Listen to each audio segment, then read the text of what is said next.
Oh, a little bit ahead is telling me it's time to go. She has been up and down in here multiple times now, telling me that she is ready to go, even though she's not dressed.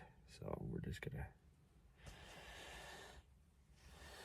Oh, I'm dressed. I don't have my shoes on, but I'm all dressed, so I get it. But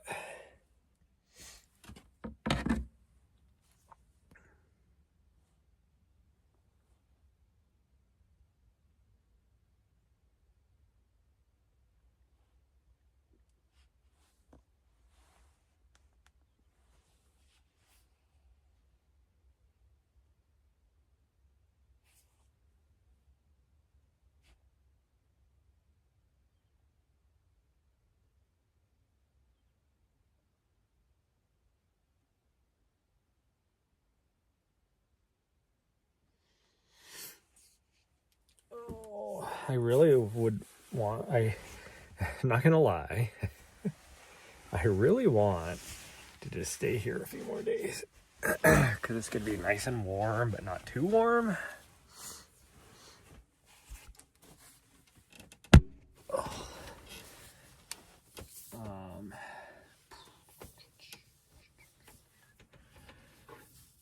But I need to get back to Montana so that I can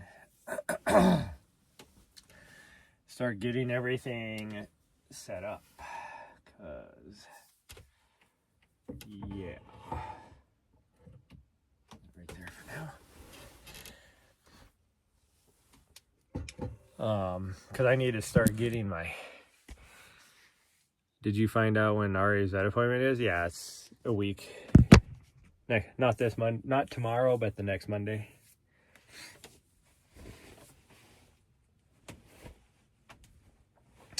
Yep. Oh,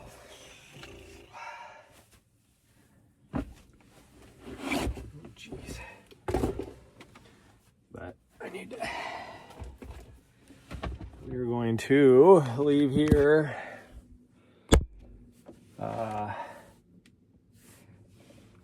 And go at least partway this afternoon to get back because I need to. Like, I would just stay here for a couple more days. I have enough food. Like, I could do it. It just wouldn't be fun. I'm kind of bored of the area here though, since I've been here for a week. Or, well, I guess a little less than a week, but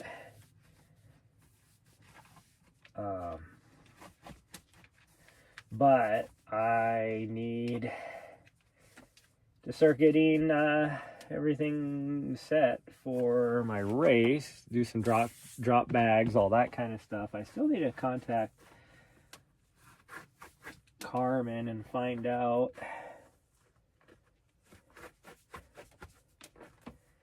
how much support they're willing between her and her husband, how much support they're willing to help me during my race, because she responded back to me last week and said that she'd be willing to pace me for a few miles, which is awesome. And then where's my other hat? Which hat do I want?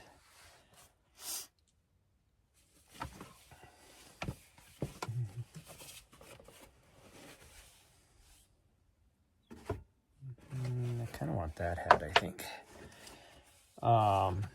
Oops. Oh, so she offered to pace me, and then last time she hit me up, she said that her husband would be willing to help crew as well, but I don't know if that means the whole race or like just part of a day or something. So I need to figure that out.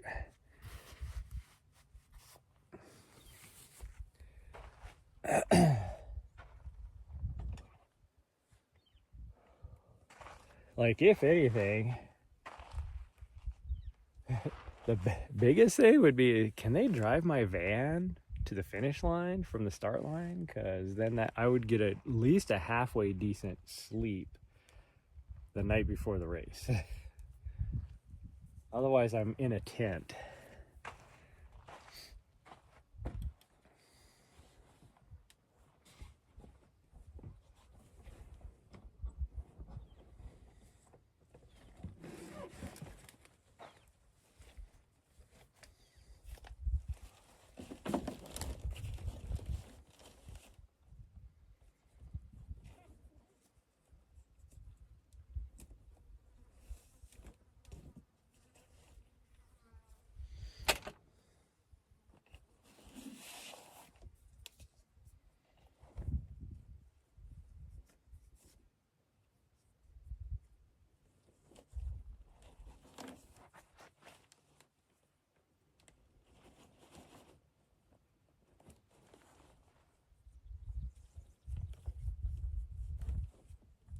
What the heck is the...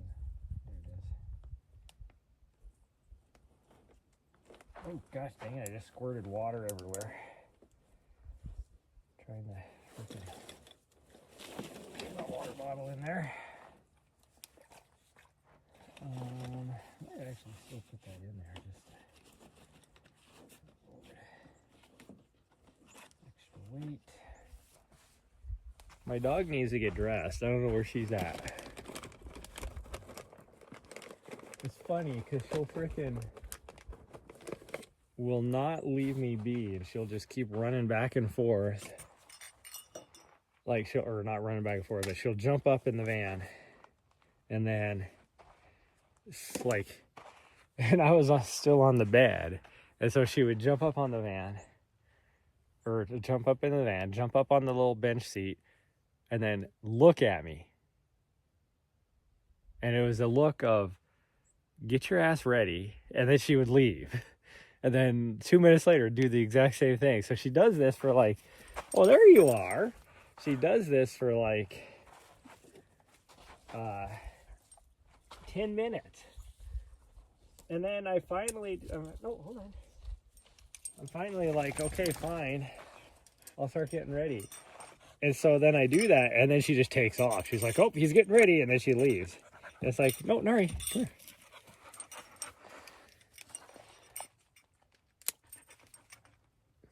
There you go. Good girl. Yeah. We're not going that way, though. We're going to go that way. We're going to do the reverse loop and go all the way down there and then come back. Should be about 9.5 miles, okay?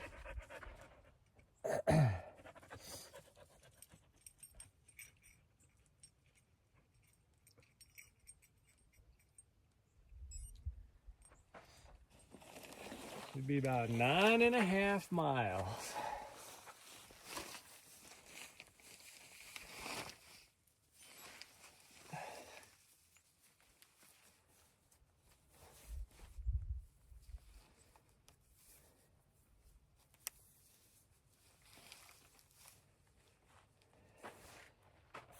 Plus, I got to do a mock, put everything in this vest too, and find out if this is even going to be big enough, since they made the vest smaller. I don't know what is up with that.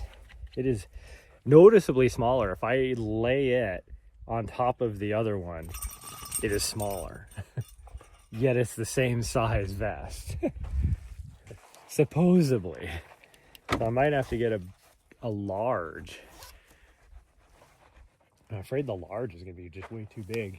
But because like even with my pole bag or my quiver on the back here, exact same configuration as I had on my old one, but because the vest itself is so much tighter, it is like super tight on my shoulder blade, and it bothers me.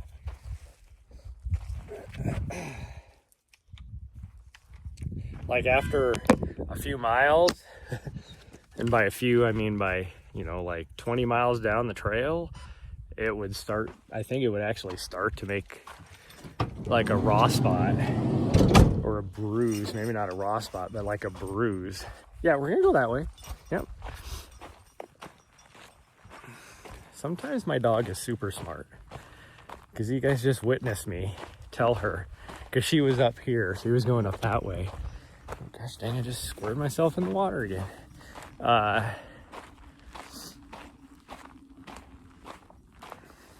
But she was up that way, so that's why I explained to her. I was like, we're going to go that way, though. And so she started to take off this way just now, and without me even starting to go this way. So it's like she's, in some ways, super smart. In other ways, she's stupid dumb. Oh. Oh, right now, it is so nice out. So nice. If you want, I'll buy a large and trade you vests if it fits me. Oh, you like mean take this vest if it fits you? That's fine. That's fine.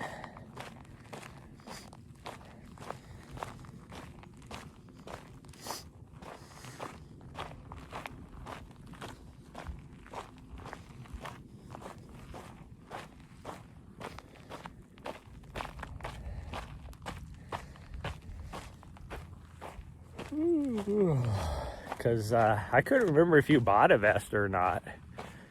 And so I actually mentioned that when I first put this on and noticed how small it was. I think, well, yeah, you weren't at the stream. You were down in Mississippi.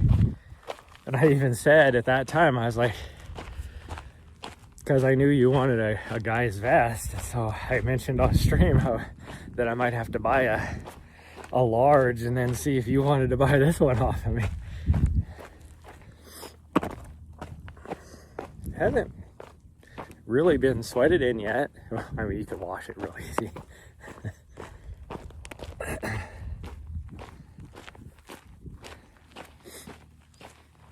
Because I just think if I have, well, I don't even have but a third of my gear and packed into this, and it's like so tight.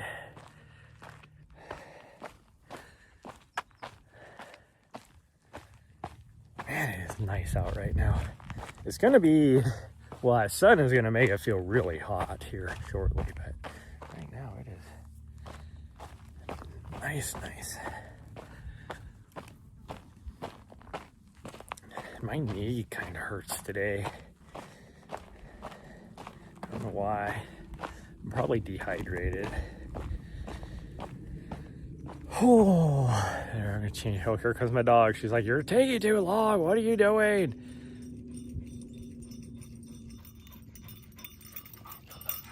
Hi, sweet girl.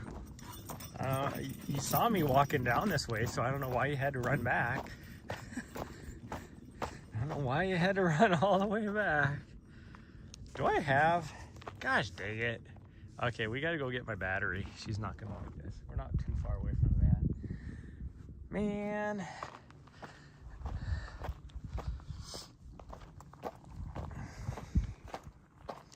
Well, maybe I could convince her to get a drink when we get back here. Because the puddle right here is already freaking dry.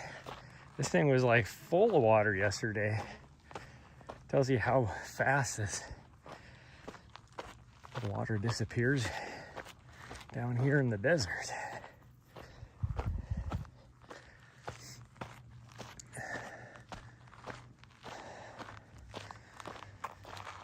Oh. So all of a sudden I just thought of that. I was like, wait a minute, because I looked at my battery levels and I was like, oh man, I don't have, somehow it's already down to 85%. We've only been live for 15 minutes.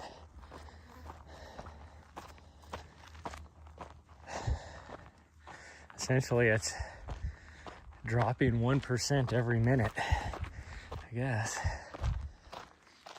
It's not very good stats. Well, I mean, I guess that's about right.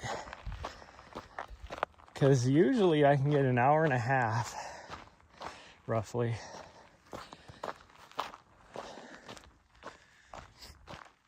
And that'd be about right.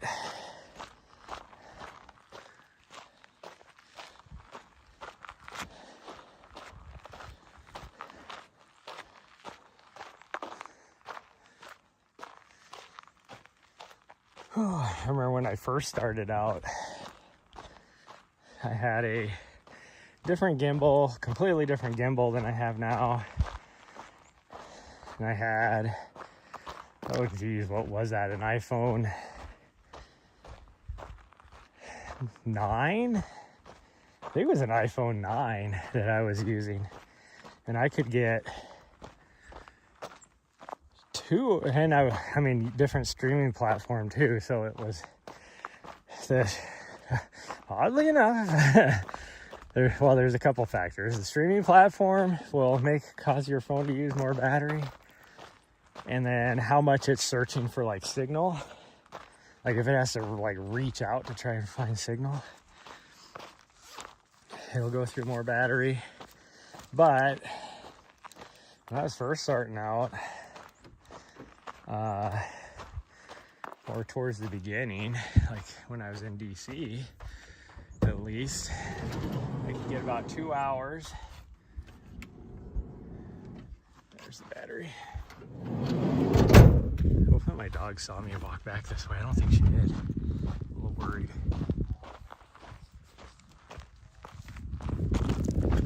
Why is my freaking iPad so loud? I turned the volume all the way off. And it's like freaking in there blasting.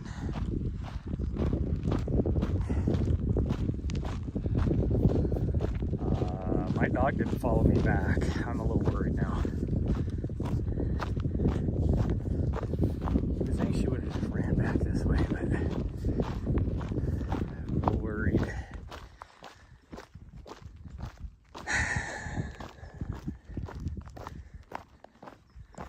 Because she should have, by now, she should have freaked out and came back this direction. So where is she at? She should have heard me. There's no reason why she wouldn't have heard me. I don't even know what we're talking about now. Let's go see if we can find my dog. Because if she thinks I went one direction on a trail, she might be 2 miles away by now. That's why I'm like, why did you just come back? What the hell?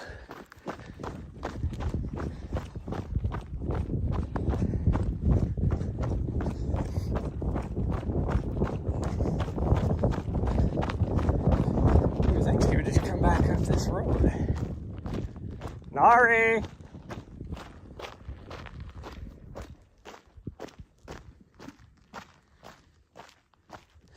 Oh yeah, she did go way down the road. See, she thought I went down the road because she couldn't find me. She's coming back now because she finally heard me. Yeah, she was way down there. Good job, sweet girl. Good job. But why didn't you just come back with me? Huh? Now you're completely out of breath. You're super thirsty. I don't have that much water. I brought enough water for 10 miles, not enough water for 20. I guess I'm not gonna be drinking much water. You see, she's hot now. Oh, she's gonna pee. It's like she's sitting in the shade. No, she's like, I'm just gonna pee.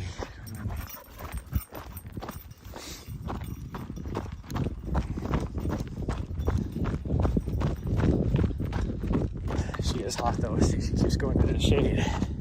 That's what happens when you freaking.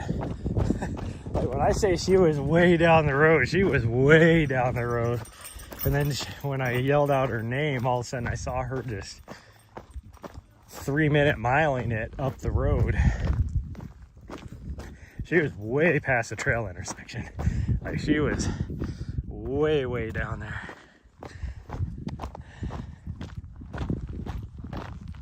I don't know why she thought I went down the road. Like, doesn't make any sense.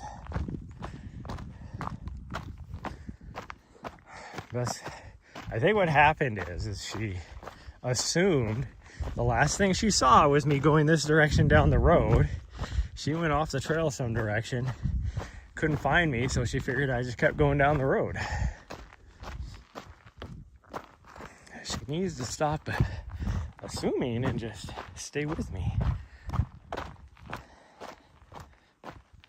Because see, now she's way over there, which is off the trail. The trail's right here. And she's way the heck up there.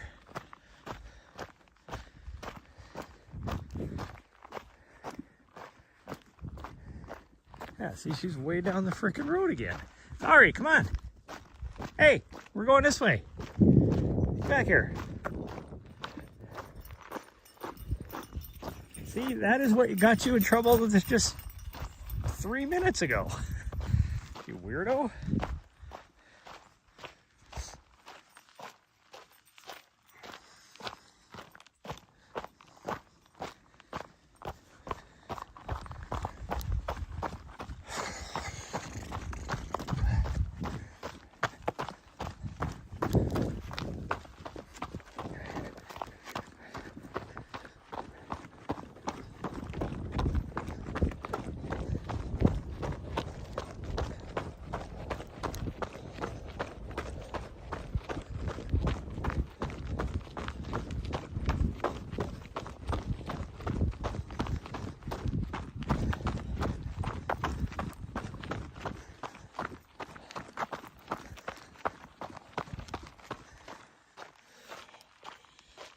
I really need to cut my hair.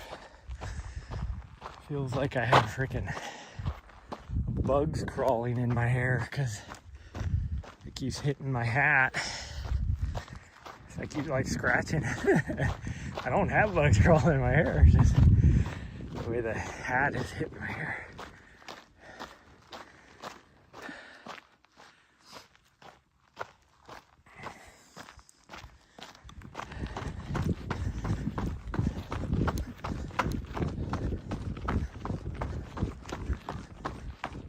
Oh.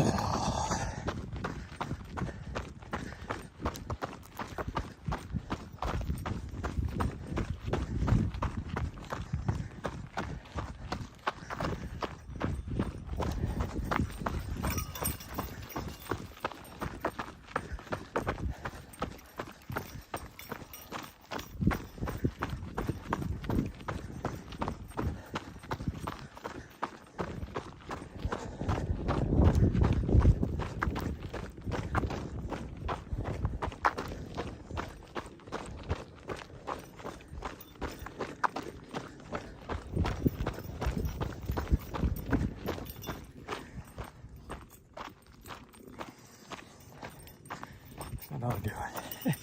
What that dog doing? I think she's looking for rabbits.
Let my dog explore down below me for a little bit.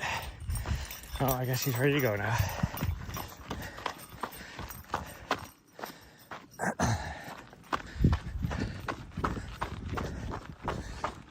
Everything everything's getting green. Like this little section right here is pretty cool because almost like a little corridor.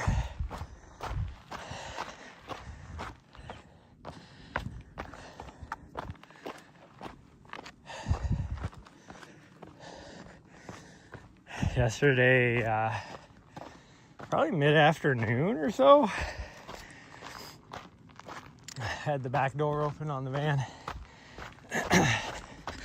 because the wind changed direction enough that I could open up the back door. And Nari was doing her thing, just laying on the bed, just staring out the back door. And there was a big group. It was a ninja yesterday that was like, where's all the people? And I was talking about how usually around this time of year, the only people you see are mountain bikers. And it was like, oh geez. All of a sudden she starts like barking and growling. I'm like, what are you barking at? And I look over here and it was a group of probably 30 mountain bikers coming down the trail. And so you could see them and it was like, what do you have against mountain bikers? Like if it was somebody running, you wouldn't care less.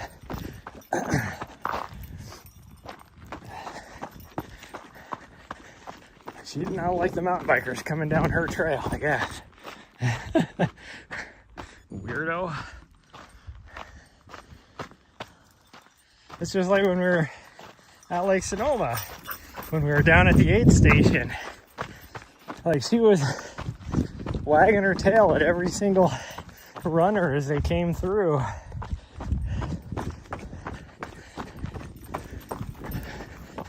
But then a family of hikers, backpackers that were coming through, she did not like them. She was like, how dare you get off our running trail? She's like, oh, you're ridiculous. Now I get it. I didn't like them either because I know exactly who they were. The night before,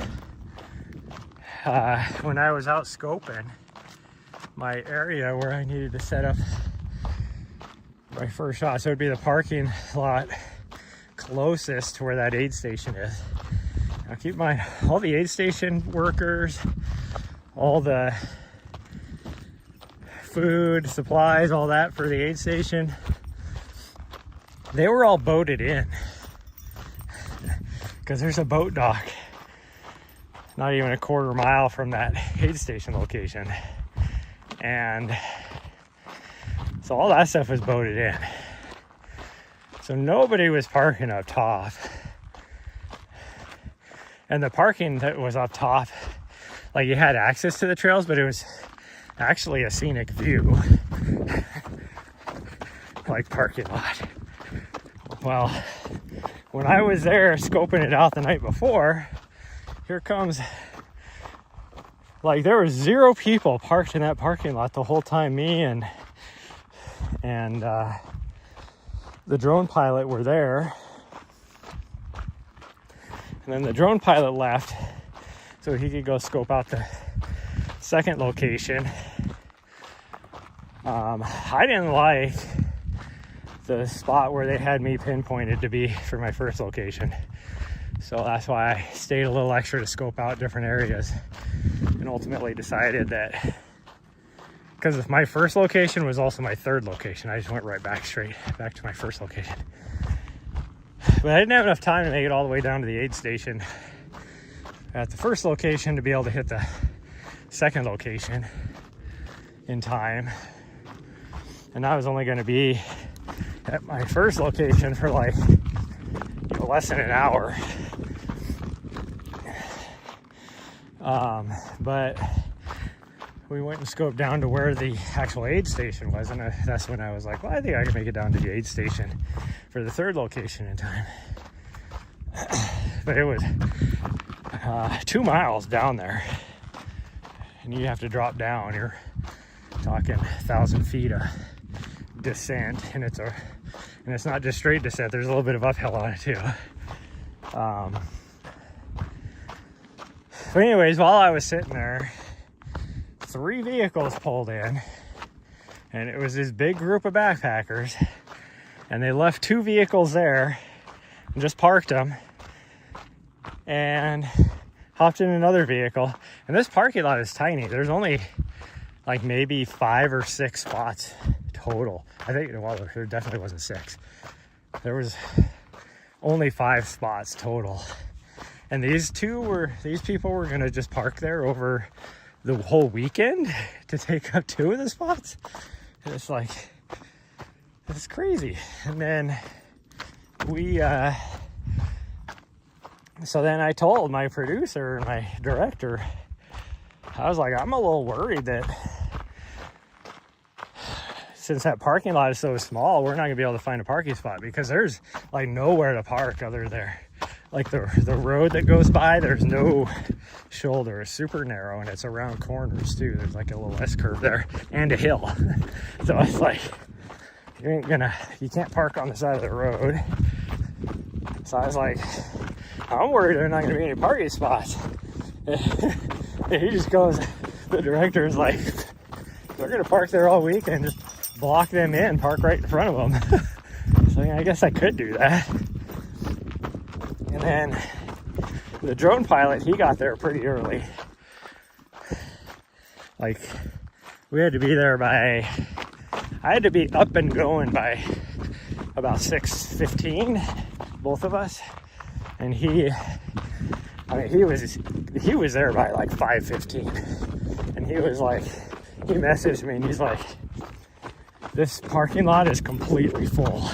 I'm like, how the hell is it full?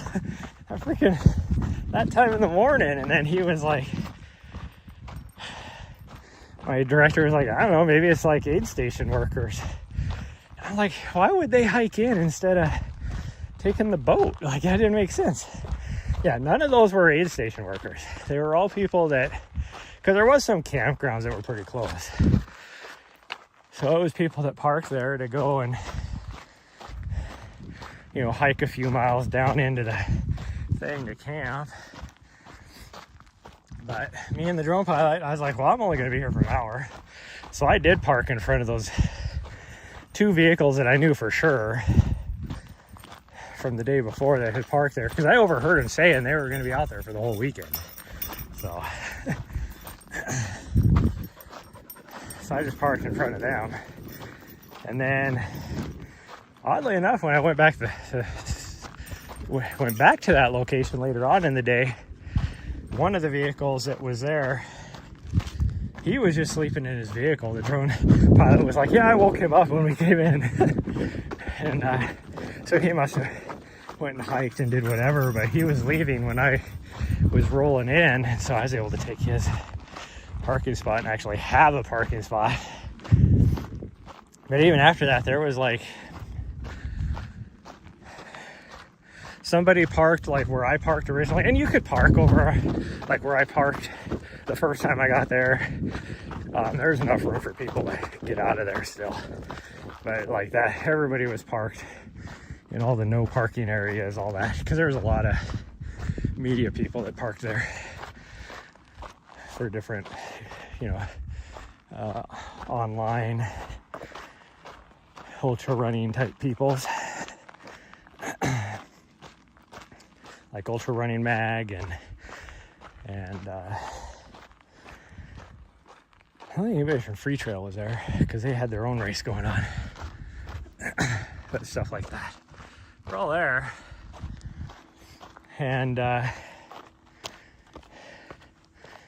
but I say all that, long story short, that was a long ways to get to my point. The people that she was barking at, those hikers, was the people that parked there the night before. And it was funny because they obviously had no clue, and I felt bad in a way for them, because it was a couple dads, well, I think it was a couple dads and a couple granddads, truly, and then some sons and stuff that were out there. had their hiking backpacks and fishing poles and stuff. And I had stayed the night before further down in a campsite. And most of those campsites, you have to reserve them. And they obviously didn't do their research. I don't know where they were from, but the campground that was where the boat dock was, that for the aid station, where they were landing the boat to carry the stuff in from the aid station, there was already people there. Like, the whole thing was full. And as they were walking by, the aid station captain was like, "Oh, are you guys the ones that are camped down in the campground?" Because they didn't know who they were. And the guy was like, "No, we're just gonna camp down there." And she was like, "Oh, well, good luck. There's already a big group down there." And they're like, "Oh, well, I guess we're going to become good friends then," like very, I don't know what the word I'm looking for is, like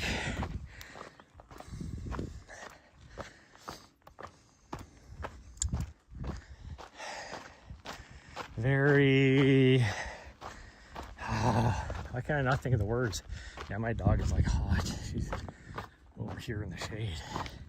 That's what you get for wandering around. Oh, she's trying to dig into cool dirt. It's probably wet. That is muddy. But anyways, what the heck is the word for somebody who, it's that attitude like rich people have, that they're better than everyone else, That's the word I don't remember what the word I'm looking for is. Anyways, he had that kind of an attitude, like, "Oh, I guess we're gonna be good friends then," like an entitled attitude. It's like, "I guess we're," and I'm like, and then like 10 minutes later, here they come back, walking back out of the campground. And they're like, "Oh, there was a big group down there. Yeah, we tried to tell you, dumbass." But I guess none of the people that were camping there were there. And then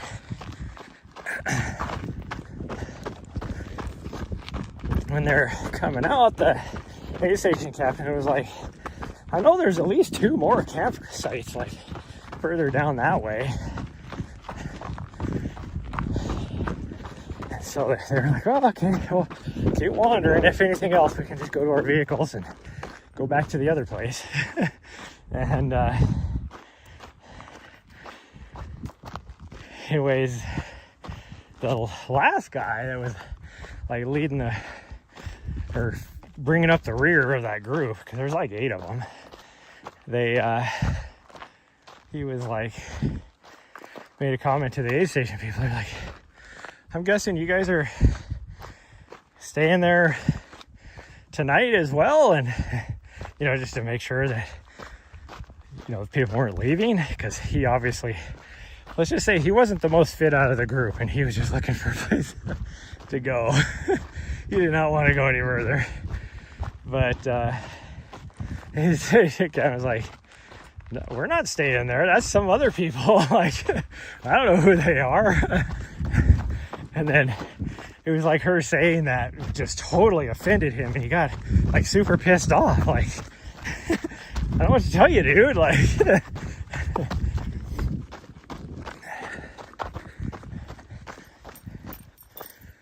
"I'll get you some water up at the road up here. So you got another 1.5 miles, sweet girl. It's your own fault for beast moding it."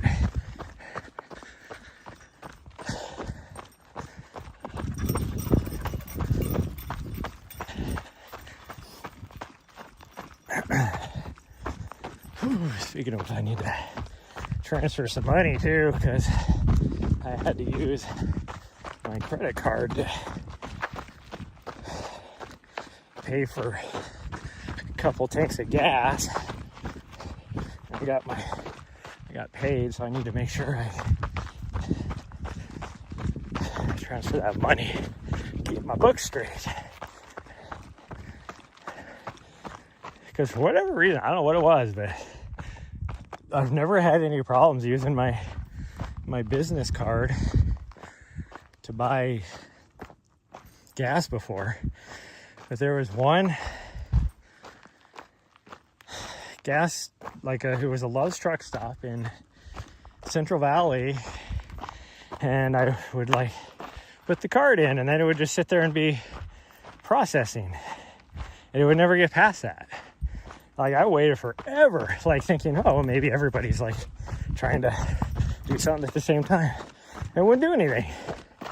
And then, so I finally was just screw it, pulled the card out, even though it's don't remove card, hit the cancel button, pulled the card out, tried it again, same thing. And then finally it was go see cashier. I'm I'm not gonna go see the cashier. I hate it when it says that, because then I you go inside and you're because they have to whatever, you're prepaying. So it's guess how much money you're going to spend. I don't know how much money I'm going to spend. I just know I need to fill my tank. What the hell?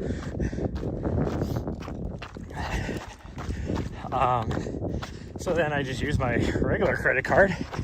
Works fine. So I don't know what was up with it. And then same thing later on. I had the same issue with it. Something about, I think it was just California. No, because on the way back, I didn't have any issues with it at any of the truck stops, so I don't know what was going on.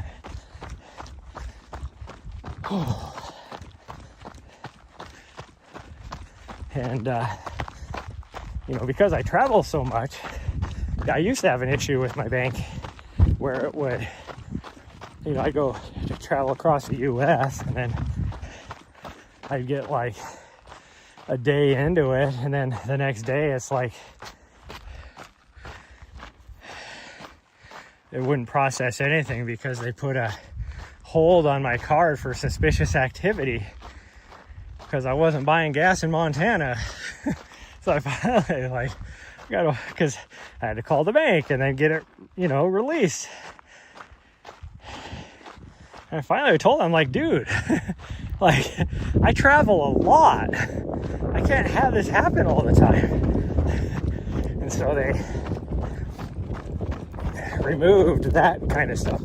I still have where it'll do stuff for suspicious activity, but they got rid of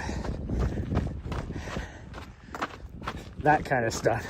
And the reason why I would flag is because, I'm traveling, I'd be driving all day. So yeah, I get it, because by the time it would hit their fraud system or whatever, it would be you bought a tank of gas, $80 of gas in Bozeman, Montana. That same day, you bought a tank of gas in freaking Iowa. How did you do that? It's because I was driving all day.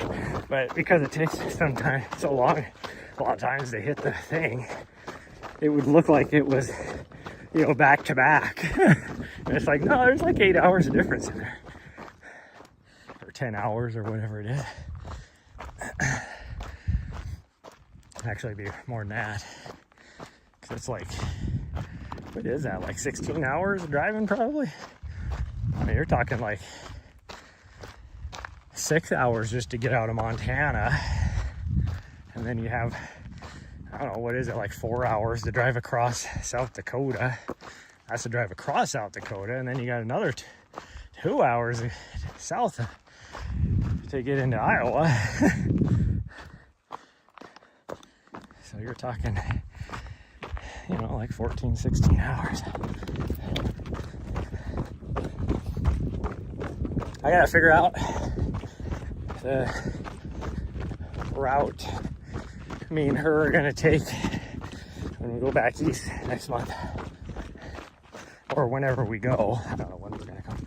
I'm assuming it's gonna be next month, because I'm gonna try and take our time, knock out as many states as I can with her, because there's quite a few she hasn't been to yet.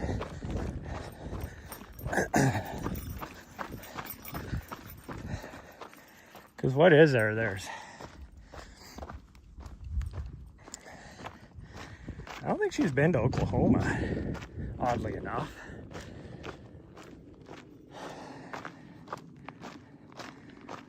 I don't know as if she's been to Kansas. No, she's been to Kansas. Has she been to Kansas? Oh. But I know she hasn't been to Arkansas, Louisiana, Mississippi, Alabama, Florida, Georgia, South Carolina, North Carolina,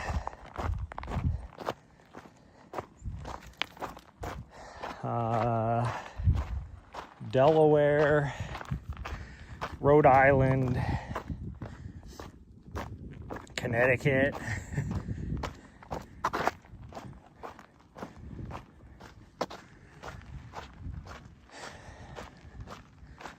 Maine, what else? Michigan,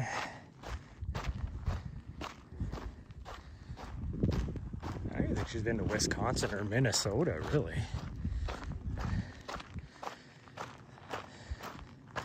So maybe we'll come back. No, because I gotta go fast. I think those are gonna have to wait. Because my plan is to probably go the southerly route, because that's where most of the states are that she hasn't been to, and maybe even get a... I would love to drive down to Key West, but you get in big troubles for like camping in your van or whatever, which makes a lot of people mad, because it's like because there's zero public parking, so it's like, I'm paying to park here.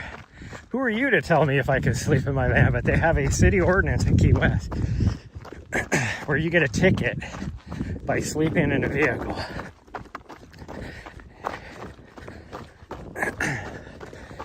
And there's only one campground there, and it's usually pretty full.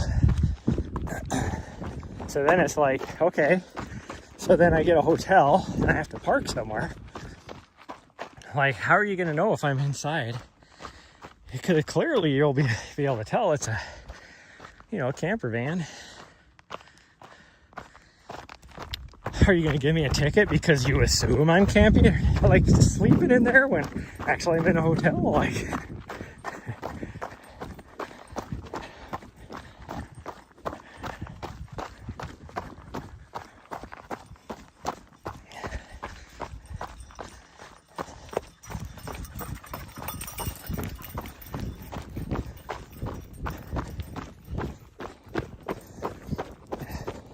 But I don't think I could afford the gas to go all the way to Key West.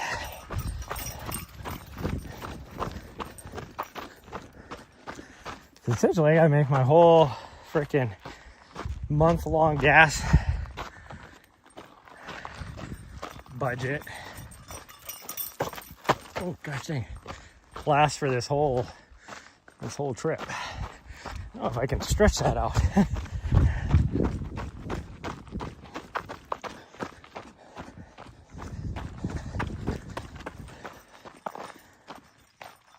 She's stopping in front of me.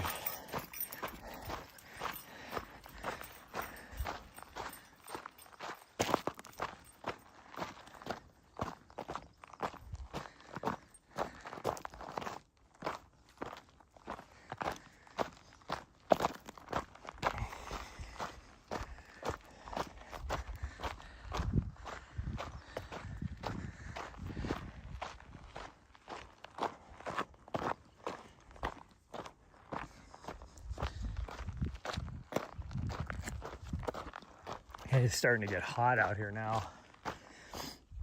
With that sun, I'm actually glad I'm warmer because I'm wearing a long sleeve shirt, but it's also protecting me from the sun, which is nice.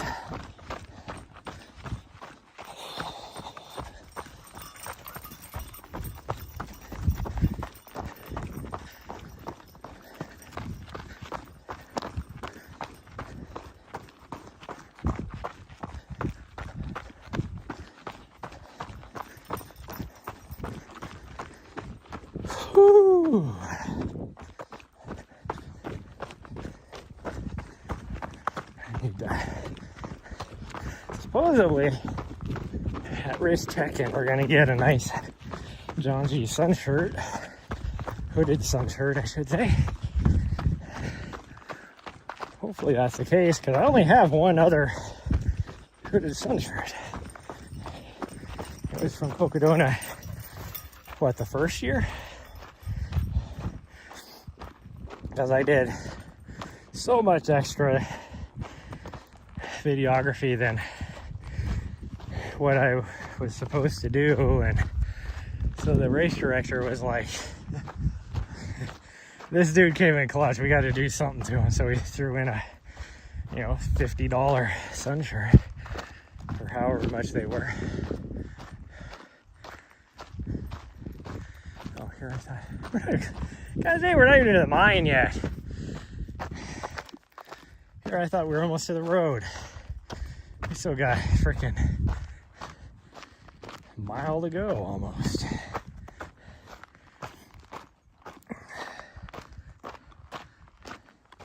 So there's the mine right there. We gotta go on the other side of it. But we go down here further.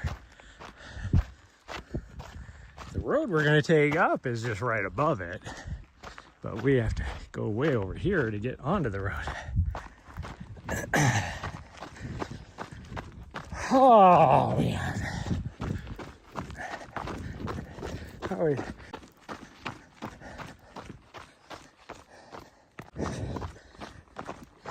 I'll at least be able to fill up my waters. Some kombucha. My gut is not happy at all.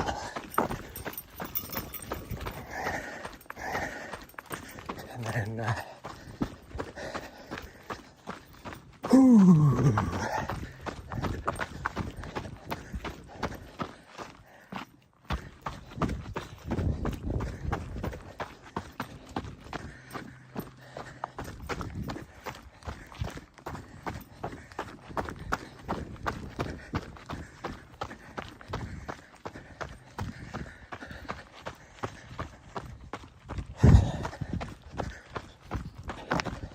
and then I gotta figure out what I want to do next year. I guarantee, like, I'll make another based upon races that I can work this year. There's a few they haven't put me on retainer for yet. But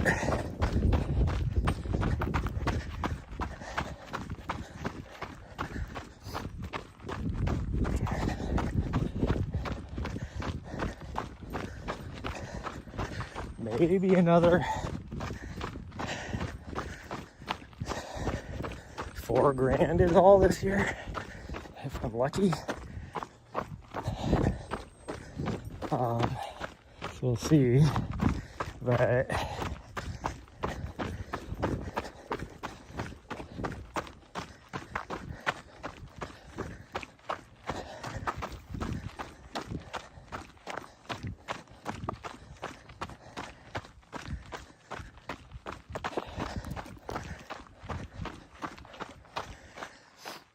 I don't know, I gotta figure out next year, because I would really, it's not that I want to, I do want to, but it's more of a, I need to do some traveling. So I just gotta figure out like what I can do. So I want to take her with me. So at least a big portion of what I want to travel, the way the current geopolitics are going. Definitely would want to do it right now, so it just depends on how it is next year.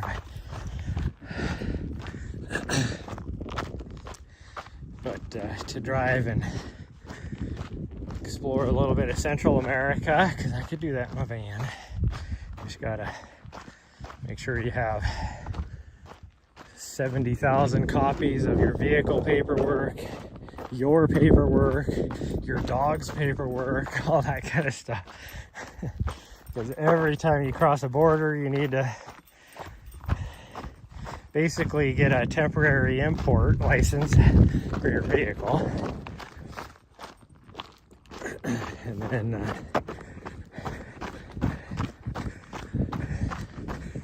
basically traveling with, plus I think you need to, some of the countries ahead of time, you need to get like a visa too, which I know Mexico is always one of those where if you're on the Baja side, you didn't really have to worry about it too much. Even though technically you're supposed to get a visa, but now because of current geopolitics, they're enforcing it more. So even people like just going to freaking Cancun or wherever for a weekend now are getting stuck at customs on the airport because they didn't fill out the other stuff ahead of time to get an actual visa, tourist visa. So never used to really have to worry about it, but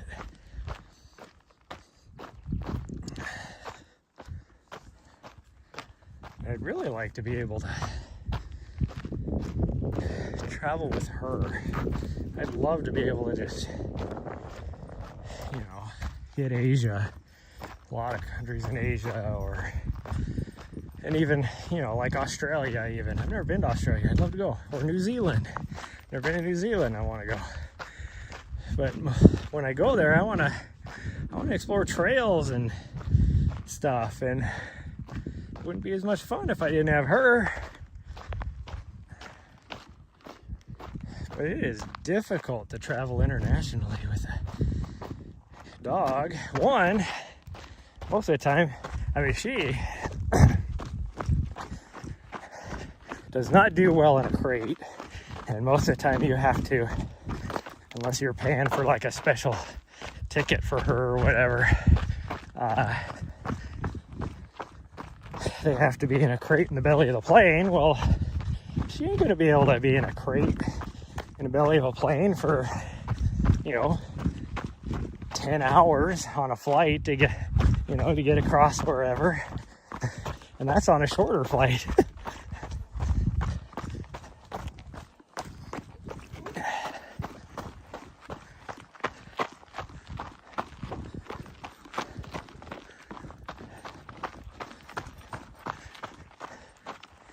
And it's like, well, I could have somebody watch her for a month or whatever, but it's like, I don't really want to go away for a month, come back, and then go away for a month and then come back. It's like, that gets expensive. If I'm going to go somewhere, I just want to go.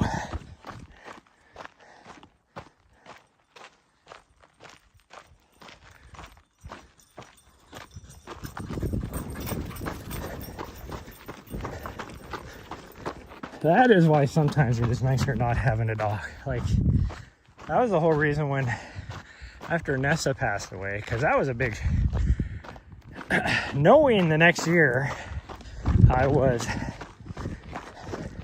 guess I didn't know. By the time, when she passed away, I didn't know that I got into UTMB. But I had an opportunity to get a new dog like a few months after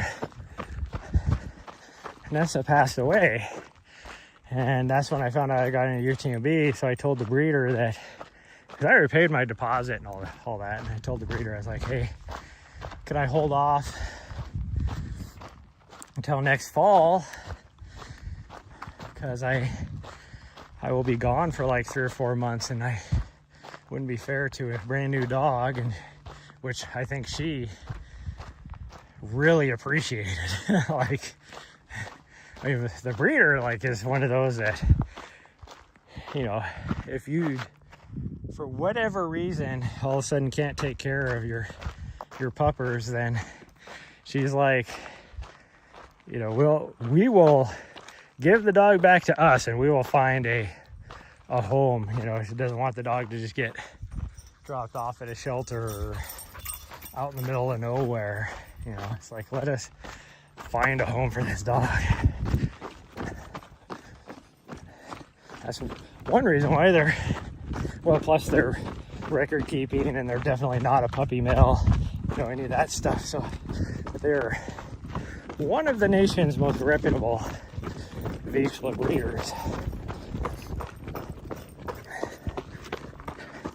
Usually they only have 2 litters a year.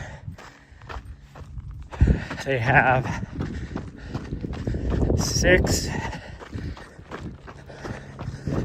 breeding pairs, I guess you could say, but they don't all,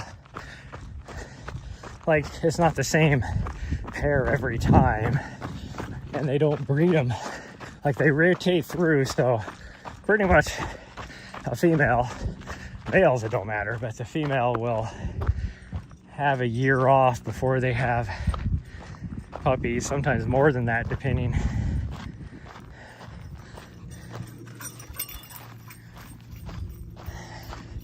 The lineage is tracked, you know, that's why they're like, I mean, you have to do that for AKC anyways, but just make sure you're not like inbreeding your dogs, you know, like a puppy mill,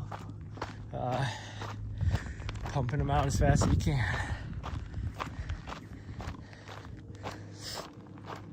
That's how I know that Nessa is actually, or if she was still alive, would be Nari's great aunt.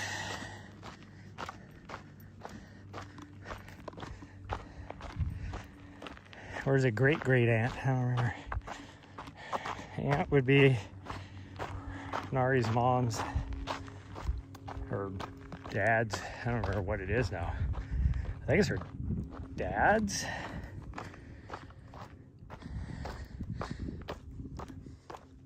I think her dad's mom was Nari's sister, I think is how it worked, or Nessa's sister, I mean. So that would be a great aunt, yeah.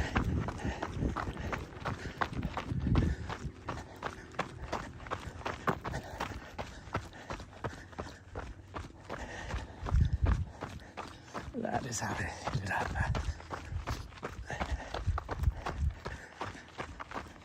Whew.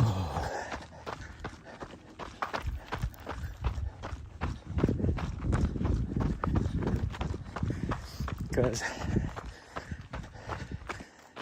Nari's mom was actually,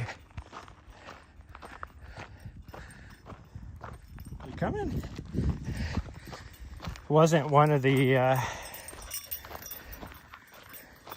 breeding pairs that the actual breeders owned. It was one from that somebody got in Hungary, brought back from Europe. So she truly does have some European blood in her. Wow, she is not, has no clue. She ran off that way, the rabbit went that direction.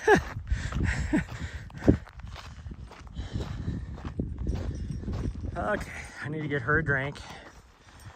I don't know why I lost signal. Oh, there it's back. Let's go down here where the, that's just mud, sweet girl. I'm sorry. Yeah. There's shade right here though, so let's go in the shade. Yeah. Okay, right here. I just gotta take my, since they changed the design on this stupid thing, I gotta take my freaking vest off to get to your water dish. Yeah. Although I probably could put it in a side pocket temporarily, maybe.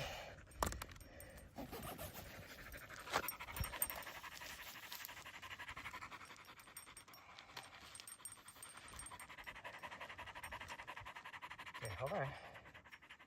Water. I don't have any snacks, so. No, I'm not gonna spray the water on you, you fool. She's so worried about me spraying water on her.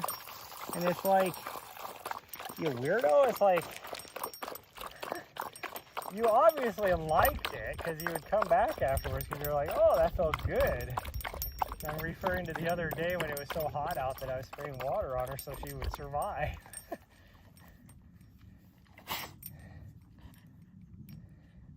And now every time I grab the water bottle, she moves because she thinks I'm going to spray it on her. It's like, you like water anyways. Like, what are you doing? Whenever we go down to the pond, you're like, I'll give you more when we get to the top. Yep. Give you more when we get to the top.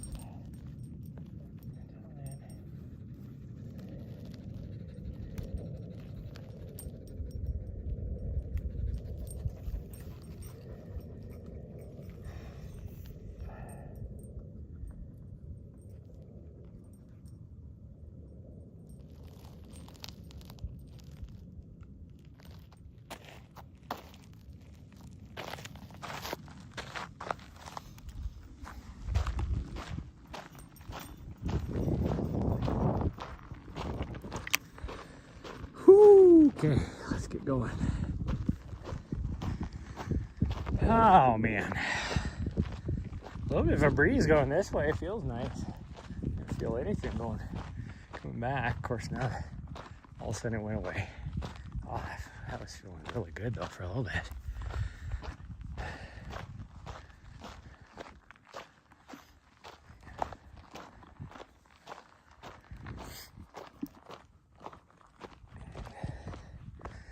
I think by the time we get to the far end of this ridge, we'll have about 1,000 feet of vert. We're at 213 right now. I think it's about 600 to the saddle, which would put us at 800. And then we'll easily get, I think, a couple hundred going up and over all the minor summits along the ridge by the time we get to the other side. And then I think we have about 200 feet coming back on the trail, so we might get maybe 1,200 feet.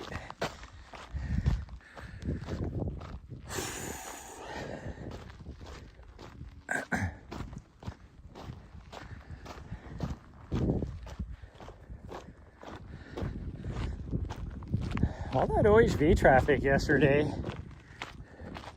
and there ain't nobody going up and down our road, and usually there's tons of people. I don't know what's up with that,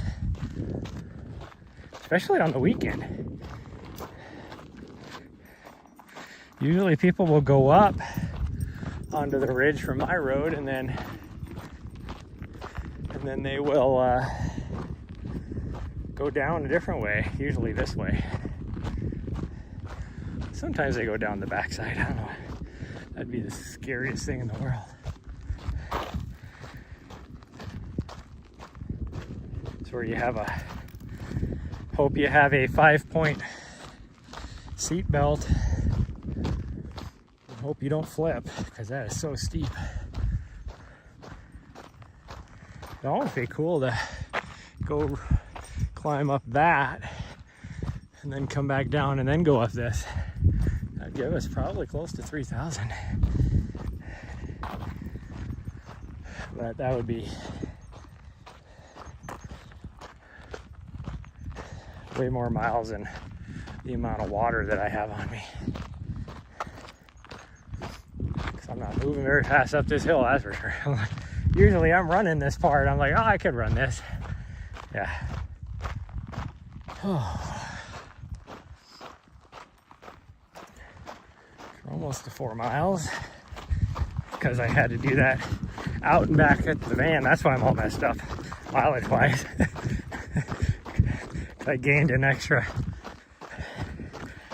at least a third of a mile, if not almost half a mile, doing that out and back because I forgot the battery. Oh, speaking of, where am I at? 30%. I might as well just plug it in now. Might as well just plug it in now.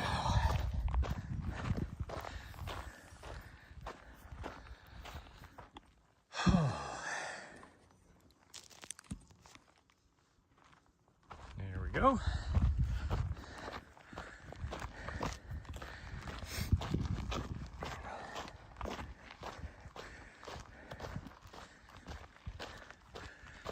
hopefully I'm hoping that the plateau will be snow free and we can stay up there tonight, because she would enjoy that. Not because, I mean, we still might get a run in tomorrow. In fact, we probably would before we left. It wouldn't be very, like maybe a 5K or whatever, but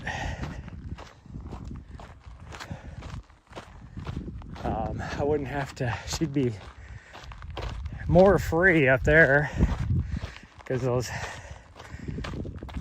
camp spots are a little more dispersed further apart, so she can, I don't have to worry about her wandering over to say hi to somebody else.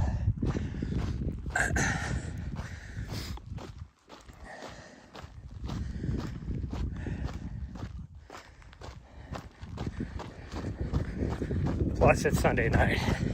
I don't think there'd be too many people out there, although a lot of people have tomorrow off for whatever reason. I don't know why.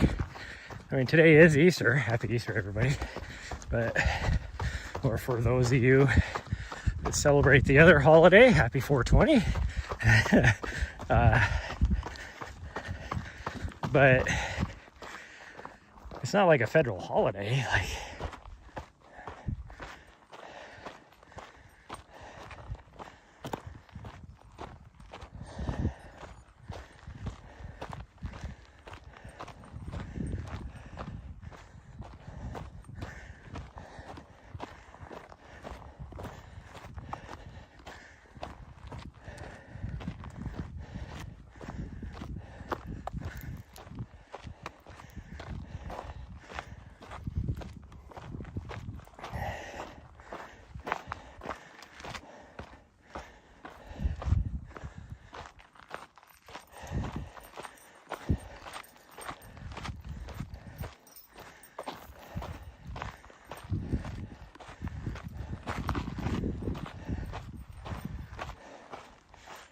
dang it. I hate how you're on the part that is the easiest to travel, and then all of a sudden it like turns into a freaking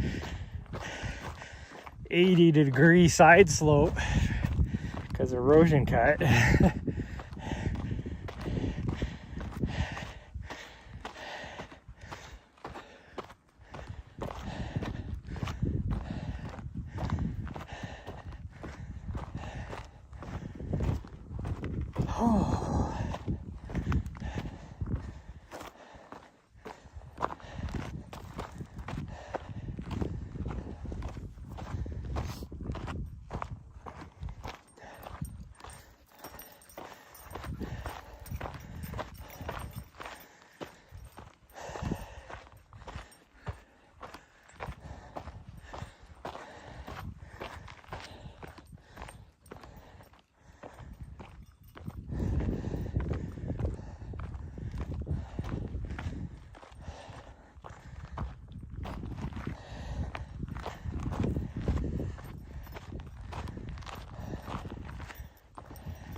I'm not gonna lie, I would almost have what's on the other end of the ridge where, yeah, it's like a 40-degree freaking climb, but it's only half a mile versus this that is 2 miles at a freaking, I don't know, what are we at?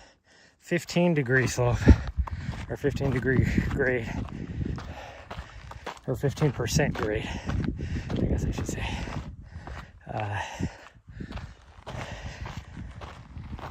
Whew. So I'm working just as hard. It's gonna take me 4 times longer. And the sun is starting to get warm.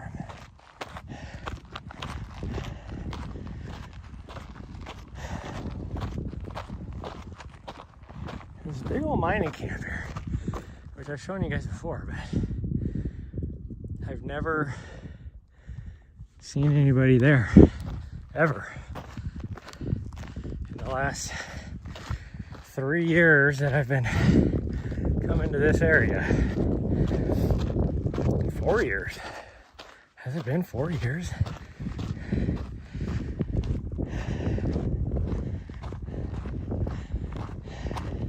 No, it's been 3 years. 3 years I've been coming here.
There,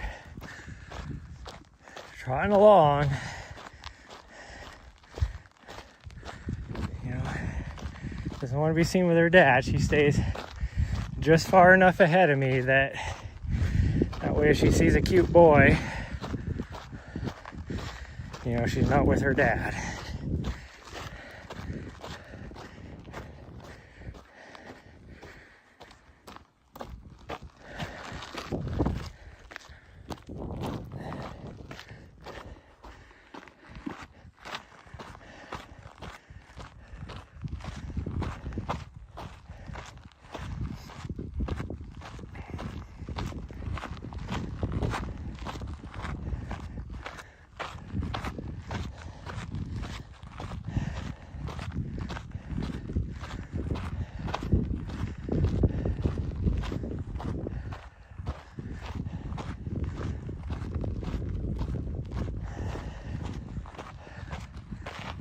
Jeez, trying to stay up on the side hill here. Trying to slide down. That way I don't have to freaking hop back and forth.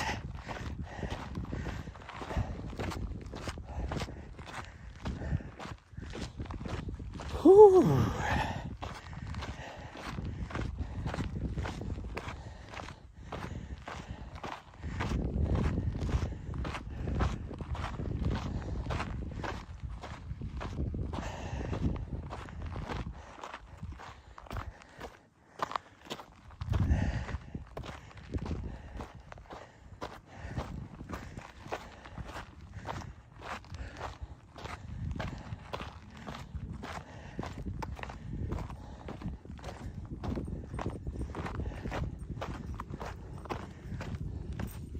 What you doing down there, huh?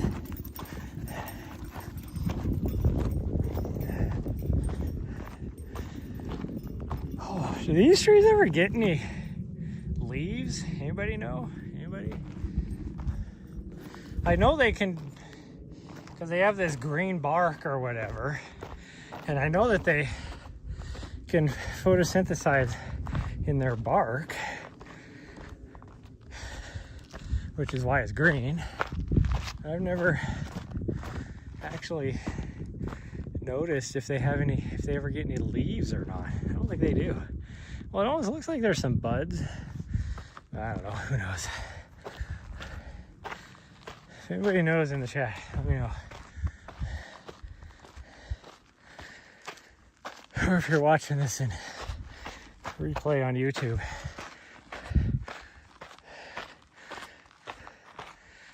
and you know, put a comment in the chat. Could I research it myself? Yes. Will I remember to ever Google it to research myself? No. I get busy doing so many other things that I will never, ever remember to Google that.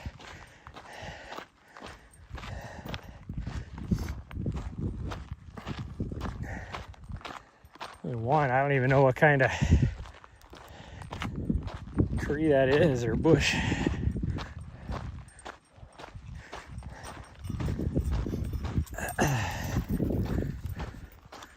Which would be easy to figure out. I mean, you could just Google something like Arizona green bush or something and probably pop up. Green bark bush, something like that. Arizona bush, green bark. I wouldn't recommend putting Arizona bush in there, at least not without your safe search on. Who knows what would pop up? Scary things would pop up.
You know what I don't get is, like, I'm pushing hard, pushing up this hill hard right now.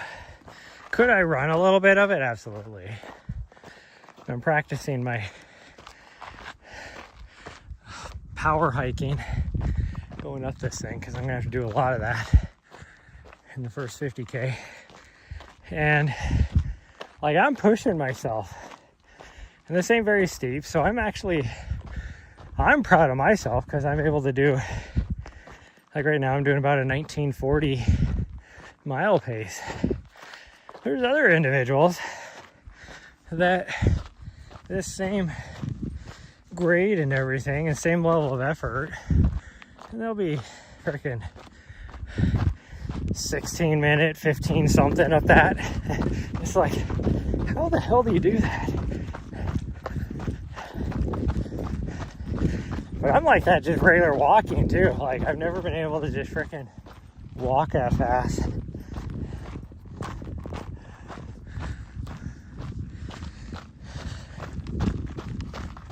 I ran into that in the military. It was like when you'd be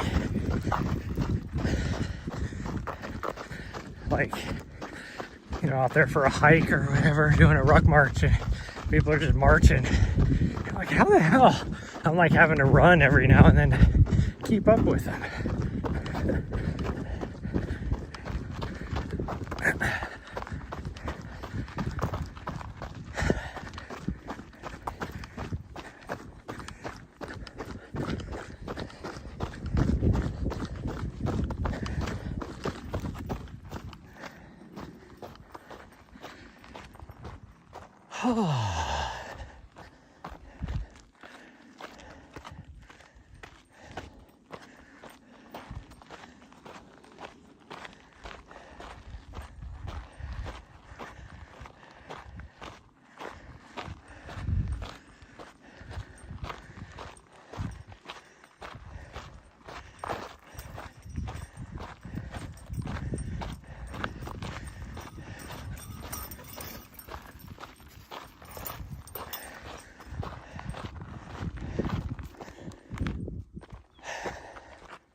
Gosh dang, I'm tripping over stuff.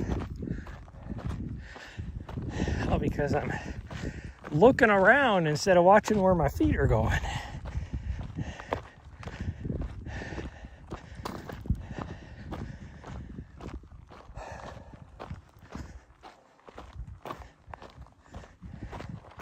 I want to go check out this mine because I don't see how there's what they have fenced off. I don't see how there's a mine right there. Don't make any sense. It's at the end of a hill.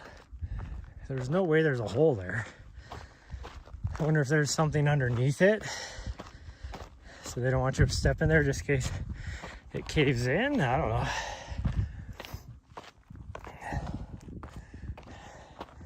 Like this one here, there's a big old hole. So it makes sense. Big old hole. Let's go take a look. I've never actually looked down in this one.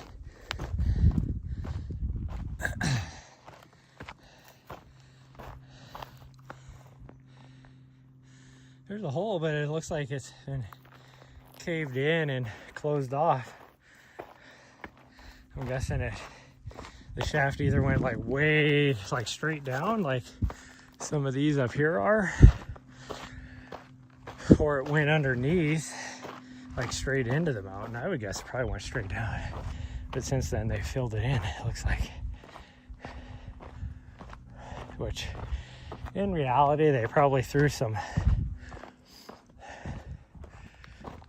boards over the mouth of it and maybe like a piece of plywood or something, and then just put a little bit of rock and dirt on it. So the cavern is still down below, but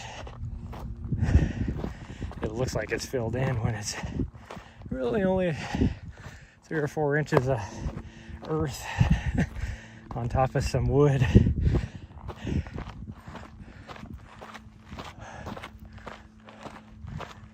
Whew. My dog is right there, which isn't very far away. But you gotta go way over here and then back that direction. You gotta cross this little ravine. This is steep. This is the steepest section right here on this road up. And then it evens out again, and then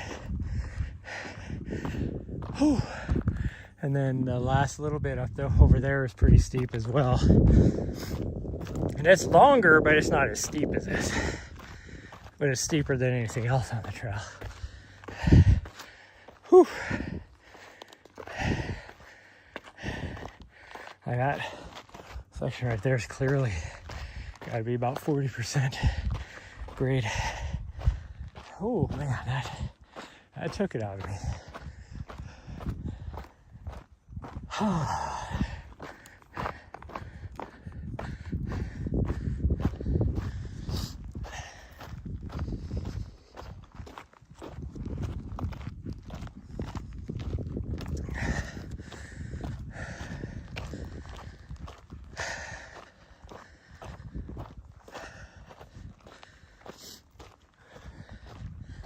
wonder, I was thinking about this the other day.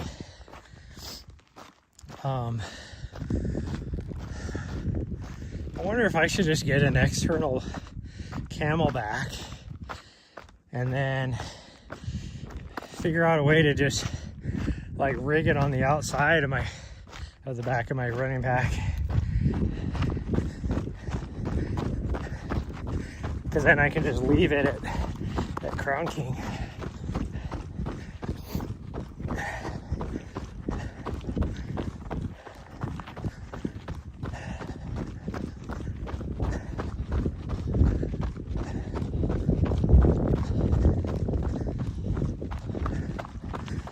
Although depending on how hot it is, I kind of wanted to take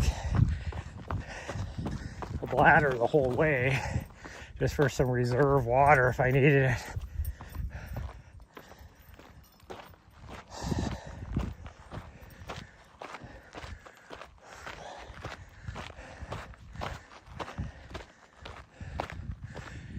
Oh, well, there's the top of the saddle right there. But we got another, because we have to wind this way and then up and then over and then over. I mean, we're easily probably half a mile from getting up there. Even though if you could just go straight to it, maybe a quarter mile. What would we just hit? Mile 5.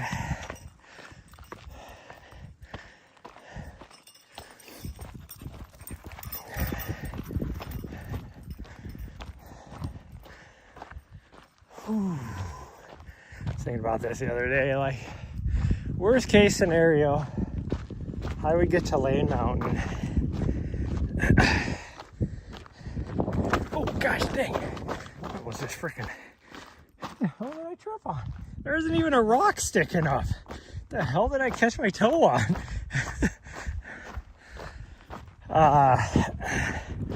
Anyways, I was thinking, it was like, the first 7 miles, or I'll be able to move pretty fast. Like, maybe it might take me an hour. And then there's an aid station there. And it's just a very basic aid station. Most of it is just people making sure they have their 4 liters of water before they hit the next section. There is a water stop where you're allowed to take 1 liter of water for the next 24 miles before you get to Lane Mountain Aid Station.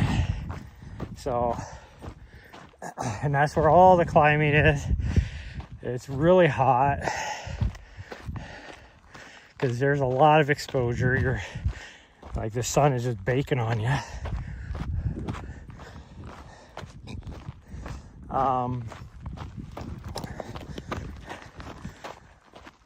You know, so, well, basically just figure 24 miles. And so I would guess and say I could do 20-minute miles, worst case scenario, in that section.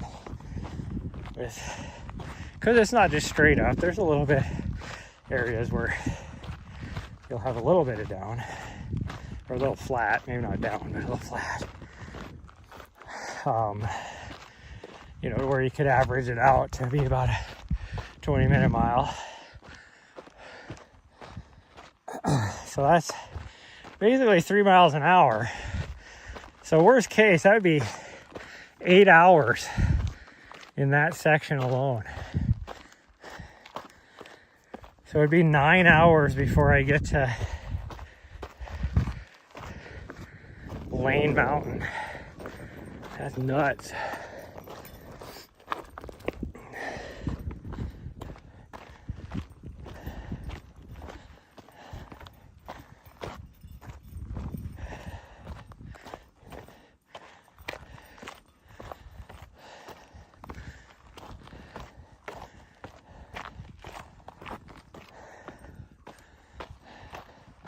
And this is a lot of what that section is like, what I'm on right now. super rocky, eroded Jeep trails that are just as steep as this, which is a 26% grade right now.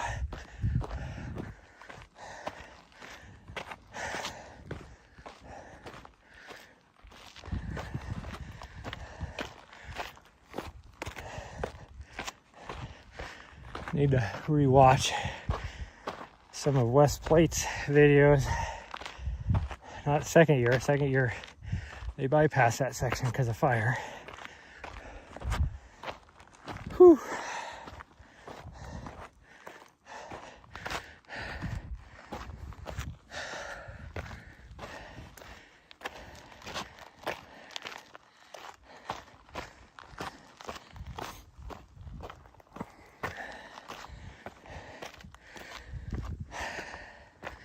Haven't decided yet if I want to do any video during the race. I'm going to take my stuff so I can live stream. Because I'll live stream a few times. 2 reasons. One, hoping that a lot of you can tune in and give me encouragement and take my mind off of it. But 2, being that whole week people will be glued to the actual Mountain Outpost live stream for the race.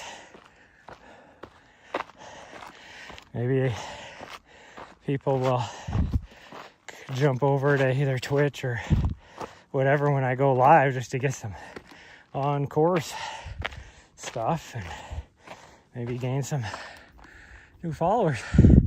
Holy cow, this is steep. This over here might be steeper than that thing back there. I don't think it is. Whew.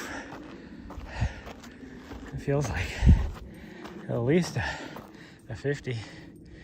Gosh dang, my sleeve keeps getting in the way, so I can't rotate my screen.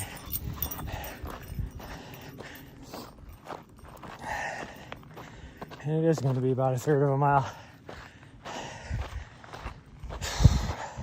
from back there where I said it'd be about 1/2 a mile. About 1/3 of a mile. Whew.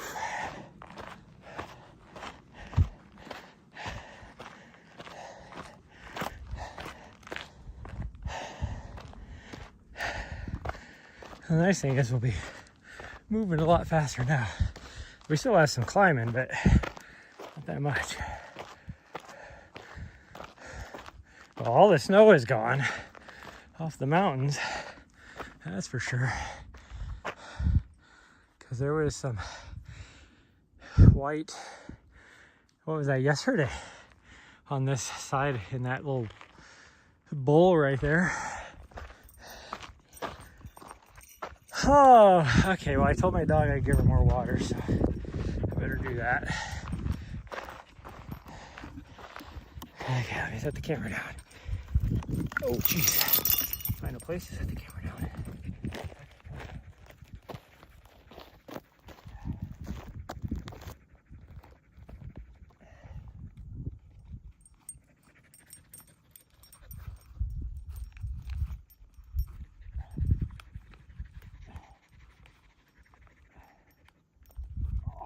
I get the water bottle out. Gosh dang.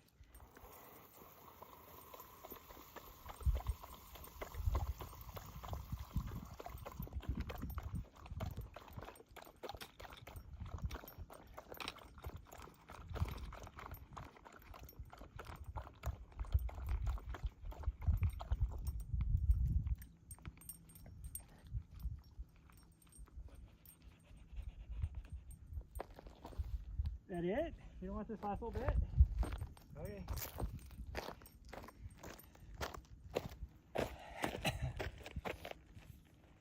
Okay, not gonna argue with you.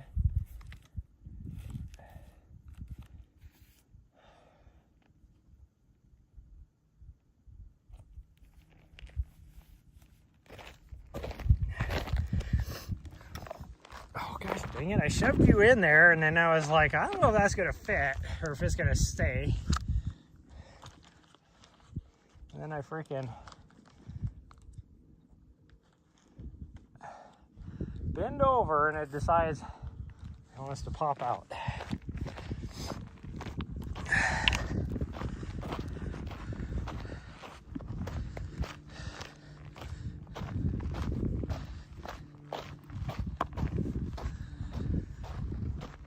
Oh man,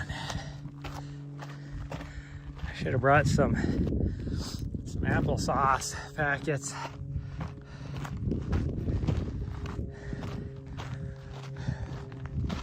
Because I could use one.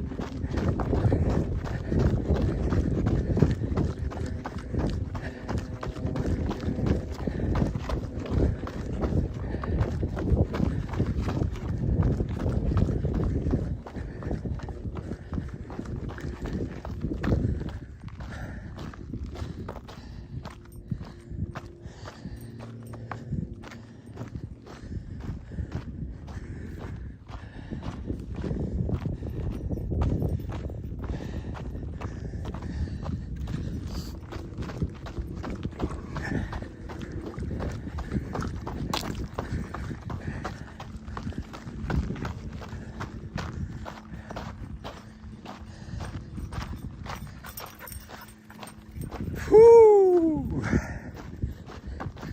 There's a lot more people parked out here today from last night. See somebody down there. They're probably shooting, I bet you. I saw somebody over here somewhere. I don't remember where it was.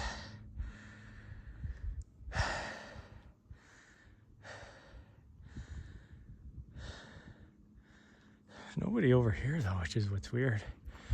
Usually there's like a camping spot there, camping spot there. Oh, there's the person I saw right there.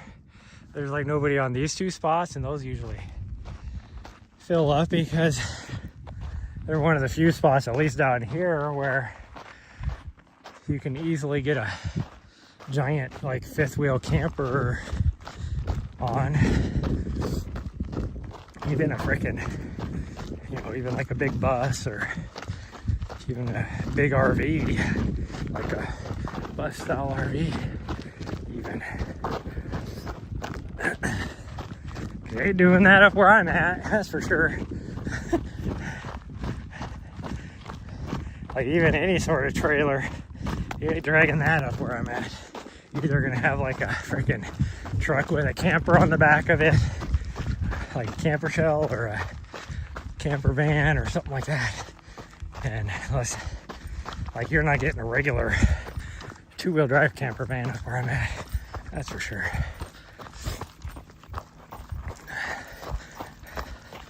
Well, I mean, if you took it slow, you might be able to get like a, what is it, the Dodges that are front-wheel drive?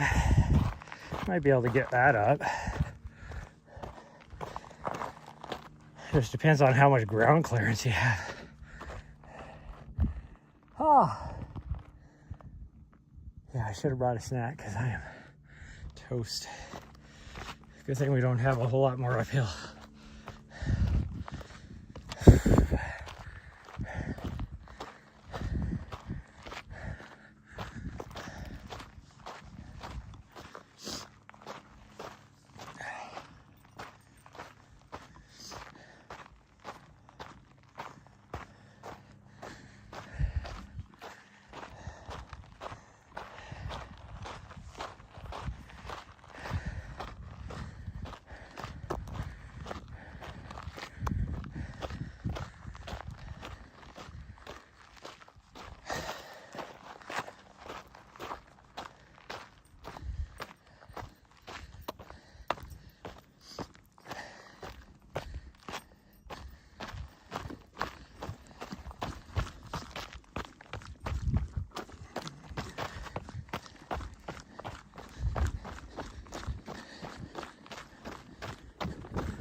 I've been playing a bit of that new RuneScape game. And every time you get like thirsty in that game, it pops up a thing saying your lips are cracked and your something, I don't remember what the rest of it is. Your throat is dry. Or no, your heart is pacing. Your lips are cracked and your heart is pacing due to dehydration.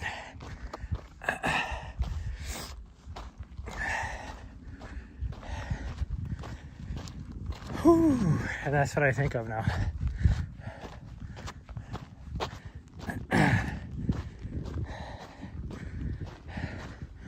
Can't believe how long, whatever these plants are right there,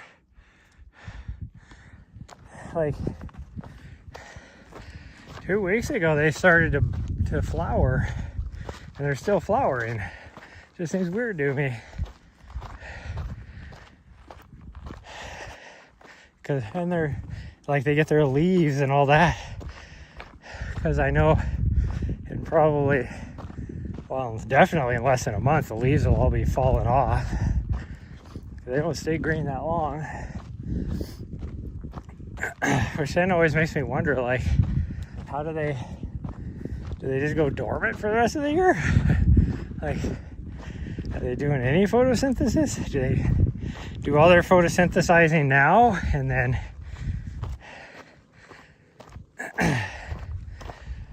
you know, save all of that for the whole rest of the year? Or like, what do they do? I don't get it.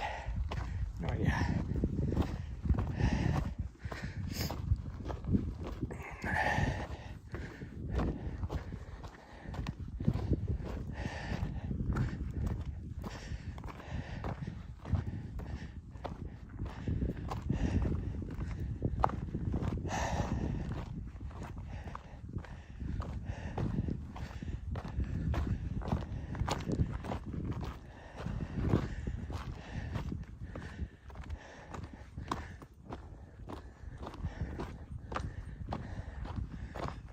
It's still odd to me that freaking prickly pears are, like, many of them are, they're growing their extra leaves or their extra petals.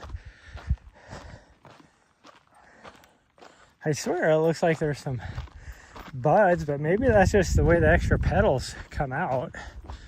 But you'd think there'd be flowers. I thought this time of year it was flowers, but maybe it's later for the prickly pear. Because those definitely look like, but it's weird. So, see, I look at that right there, definitely looks like a flower. But then over here, you got an extra, like, leaf popping out right next to, like, what looks like a flower. Those got to be flowers. So they must be getting ready. It's just weird that they have extra leaves or petals or whatever you call it growing at the same time as the flowers getting ready to come out. But those flower buds have looked like they've been there for freaking 3 weeks. Man, this one's got tons on it exploding all around. But again, are those flowers or is it just an extra leaf going? Because I see on some of these extra leaves. Like, I don't get it. I don't get it. Like, that one's just chock full over there too. And this one is starting to get like tons of them. That has to be flowers, right? I don't get it. Like this one up here is just plumb full all over. I mean, look at it. Freaking, this one's just caked with them. Those are definitely flowers. They have to be. But then you got like up here one new petal that's been growing. The whole rest of that has to be flowers. This thing is gonna look, there are so many flowers on this guy that is gonna look so pretty, and we're gonna miss it. But probably, I will bet you that they're probably gonna be, all of these are gonna be probably in full bloom on race week. So we'll probably catch some of it. Hopefully we won't miss it. It's usually earlier than this, but I think the rains came later this year. Because usually, like late February, things are in like full bloom.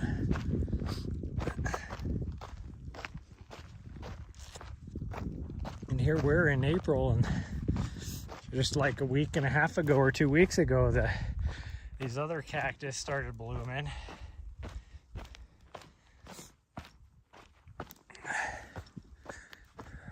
Wow, that one is like full as well. That one there is going to be so full of flowers. I haven't noticed either if the saguaros, if they are getting ready to flower either. Usually those I can't tell ahead of time. You just look and you're like, oh look, there's flowers on, because the flowers on those are on the very top, the tippy tops. Like only the birds can get to them.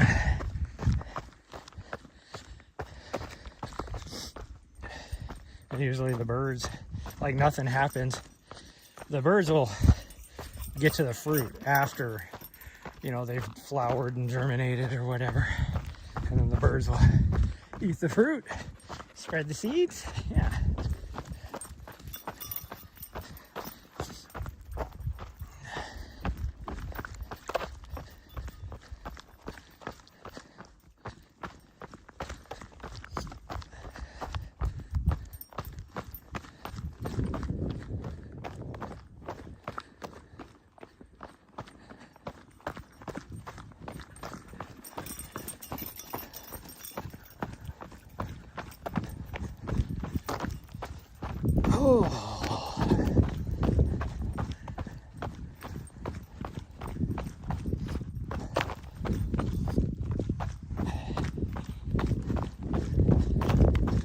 Part of me that just wants to go right back down to the van.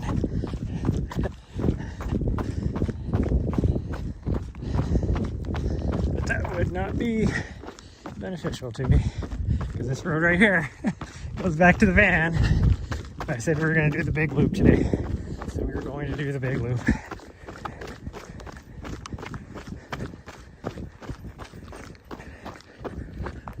And hope we don't fall on our ass going down the backside. That is the steepest road out here. On that backside.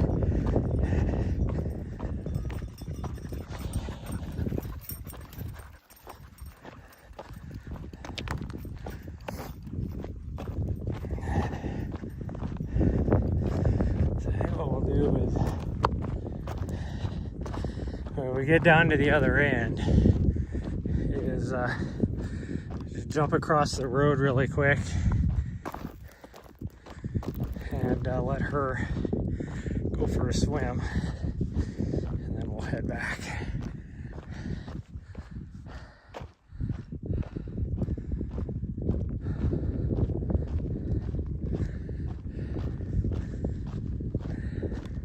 There's the van. We were only 3/4 of a mile away from it, less than that actually. It's like 2/3 of a mile, I guess. It's like 0.6 something.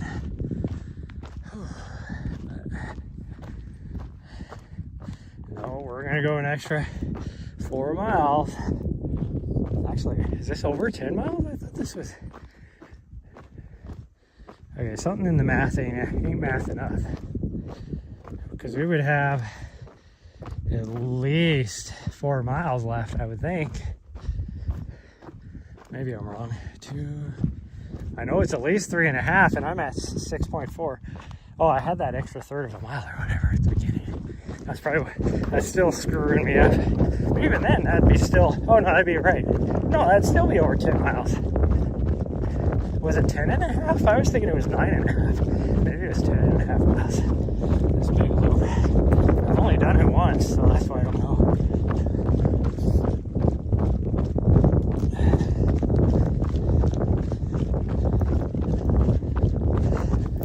I was hoping there'd be water in that puddle for her. Oh, it's completely dry. She'll make it all the way down to the pond. Doesn't look like anybody's there, surprisingly. I think there'd be people in their OHVs parked there, which could happen by the time we get there, easy enough, because we're still pretty early in the day, relatively speaking.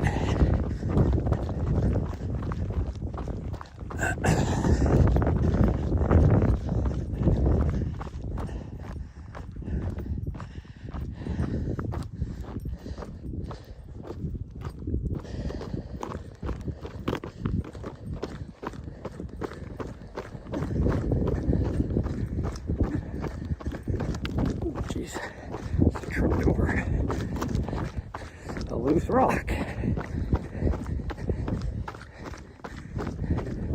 Somehow I caught it with like my heel, and then it somehow rolled around my foot in front of my foot as I was swinging forward, and then hit my toe. Don't get it, but even as a physics major, I don't get how that happens.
Pretty blue flower there.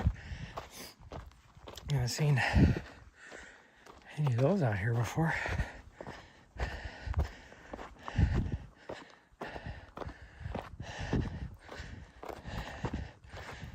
was one of those where talk about my photographic memory and how I replay things in my mind.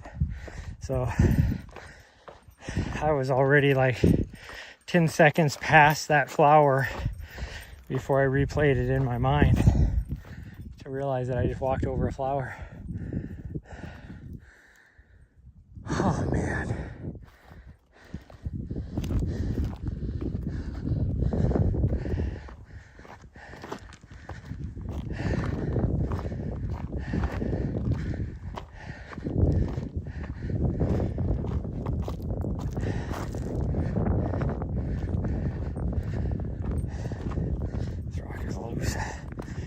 Try and drive up the hill and my foot slips.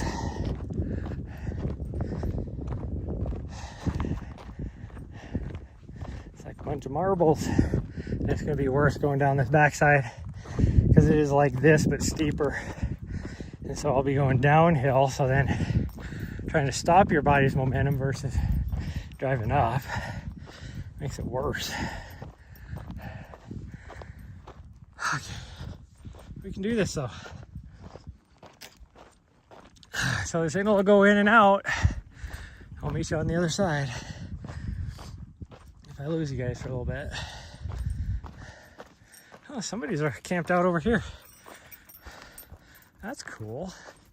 That's a cool campsite too, but is that a, can't tell. Must be like a Jeep with maybe one of those camping tent tops things that sit on top, like the roof rack tents, I would guess. Or it's a regular tent and somebody drove an OHV back in there, but they didn't camp back in there. It's a nice area back there. I just wouldn't be able to make it back in my van. It's the only reason why I never go back there. In fact, up here on top, like we see the road go up, and over there is a really, really nice spot.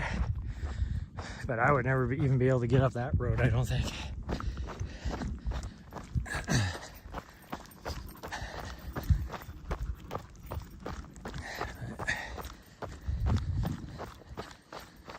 It's all good. I'll run down this part because this is the less steep part. Should be able to get down this fairly fast, but then once we get around this little dog leg, it gets so steep and rocky and loose rock. I'm gonna have to be very, very careful so I don't fall on my bum and break my coccyx. Don't need to do that right before a race.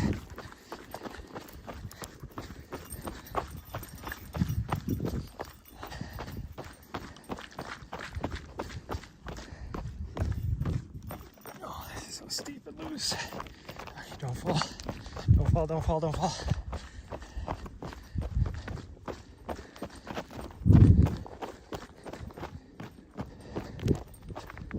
Don't fall, don't fall, don't fall.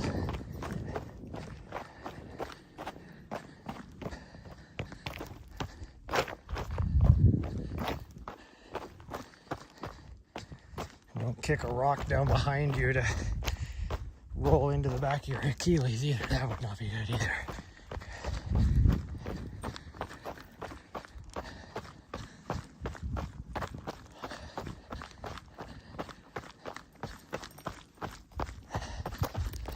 Okay, we're gonna take this super slow. This is so slick. Not slick as in like ice slick, slick as in solid rock with little marbles on it. Slick. And it's deceptive because the rock is very textured, so sometimes you get super grip. You're like, oh, this ain't bad at all. But because of all the loose little pebbles on top, a lot of times it just smooths right over the ridges and you just roll down like marbles on a pane of glass. And they say a glass pane of glass. Like, that doesn't make sense. Either a glass pane or a pane of glass. One of the two.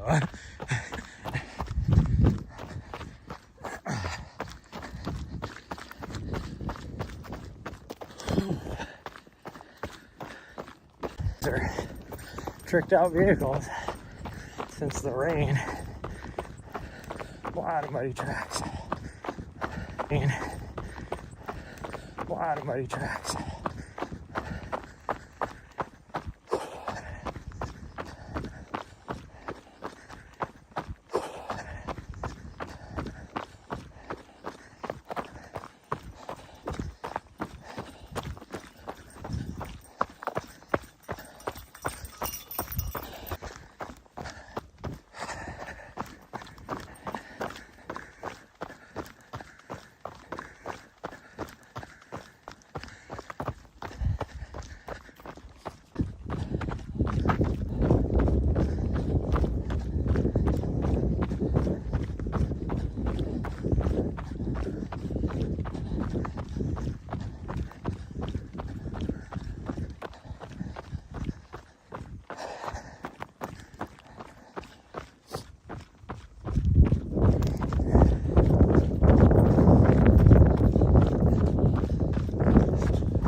Here, because I've never been down. It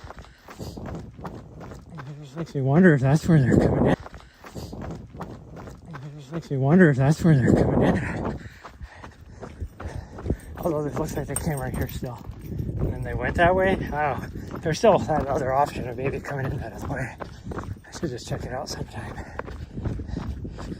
Not today, not tomorrow, not even for October. Depends on if I decide. It was not even race day. It was the day before, doing setup and everything that I was there for maybe 4 or 5 hours. It wasn't hot out, and one of the Maricopa County or Maricopa Parks volunteers called the sheriff department on me because my dog was in my vehicle.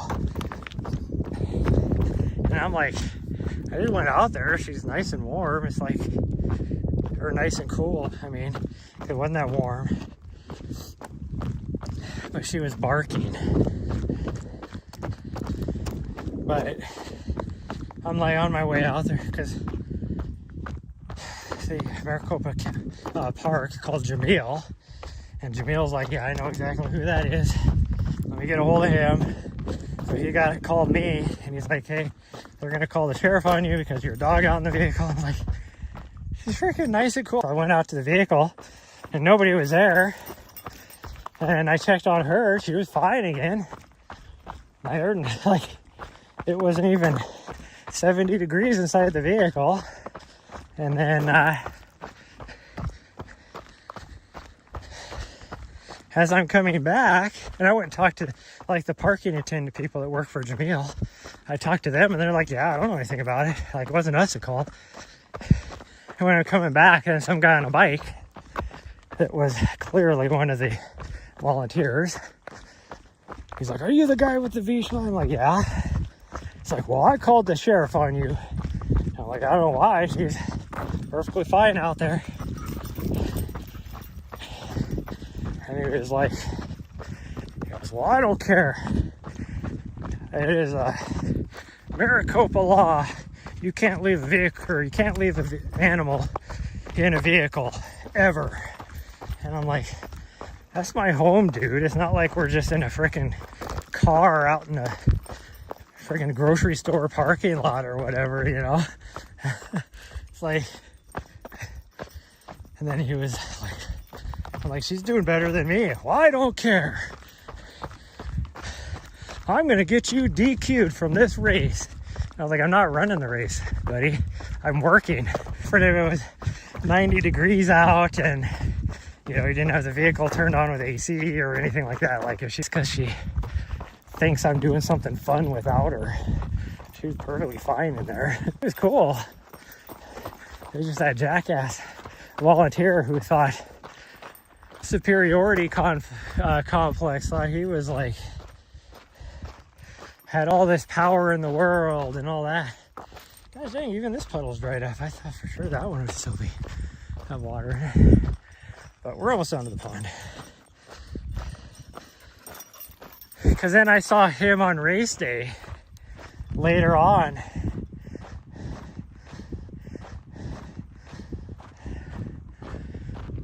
And he recognized me. He was like,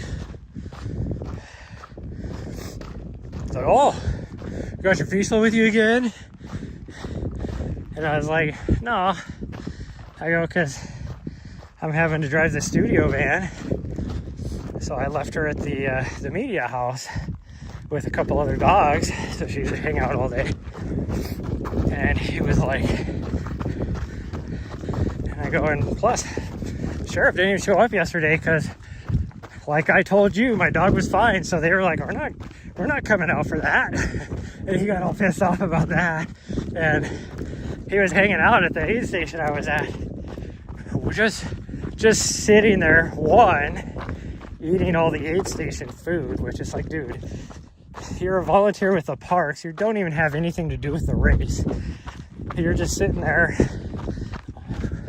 just sitting here at the aid station, eating all their food, all that kind of stuff. Just waiting. His whole thing was just waiting for somebody to barely step out of line, and he was going to turn them in. you know. It's like he thought he owned that park, and if somebody just breaks the rules a little bit, he's gonna make sure that race never goes again out there. And it's like, dude, you do realize that this is a freaking world-class race. Do you know how much flack Maricopa would get? Well, how much world outrage Maricopa County would get if they decided they weren't going to let the race happen. Like, in his mind, that was his park. If you step out of line one little bit, and like I said, he was a volunteer. He didn't even work for the, it's not like he was an employee of the parks. And he did. Like, there was some spectators that showed up here, and it was very clearly written that, because there's not any parking out there where that aid station is, so people would have to park on the road, and that would impede traffic, because it's one of the main roads for just the public use on that park. And some spectators showed up eventually, because there's multiple loops, you know, 4 loops for the 100K, 5 loops for the, or no, is it 3 loops for the 100K? 5 loops for the 100 mile? I think that's right. And no spectators, and some spectators showed up, and they were like, he went over there and he was like, "Who's your racer? I'm gonna get him DQ'd. You're not supposed to be out here." And they were like, "Oh, sorry, we didn't know we were supposed to be out here." Because it wasn't like his crew or anything. It was just some people that knew the guy decided to just go over there. And the aid station captain had to go over there and be like, "Dude, settle down. They didn't know. They're leaving. It's all good." And I knew the aid station captain. He's a good guy. So.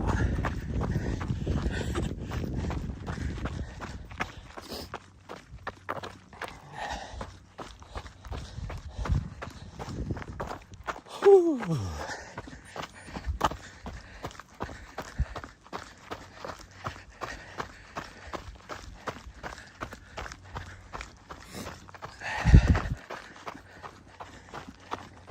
Like, there was really only 3 vehicles that were allowed to be parked there. The medic vehicle, and then there was a truck whose only job was to get ice. And it was not even parked there most of the time because it was transporting ice. And then my studio van, that was it. Those were the only vehicles allowed to be out there. Because even the aid station people, they were shuttled out in a 15-pack van. Because, like I said, there is 0 parking.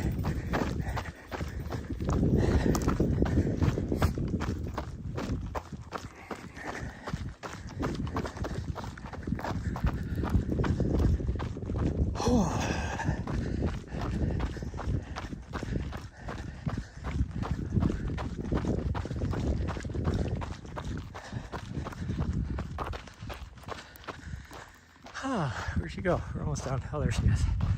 We're almost down in the pond. I don't think anybody's parked down there.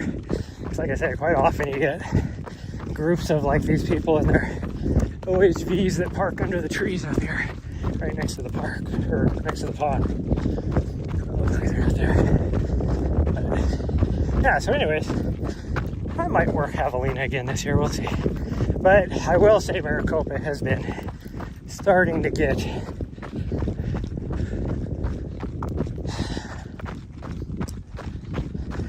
asinine. We'll just say it how it is. They've been starting to get asinine.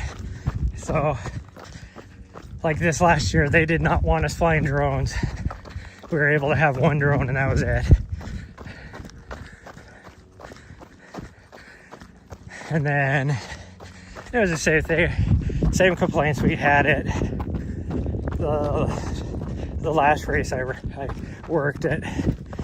Damn Good Runs, because that's a Maricopa County park as well.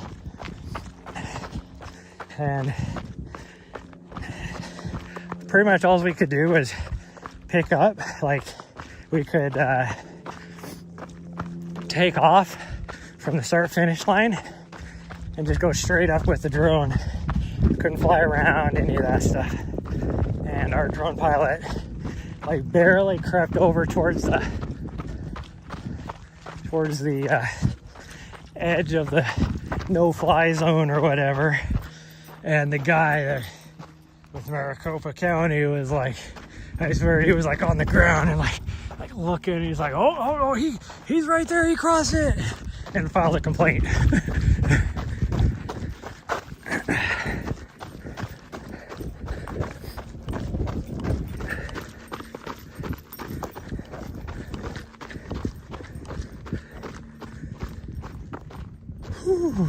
Go ahead, get in the water. Go in the water. Make sure the spring is still running so it's not stagnant water. Yeah, it's still running.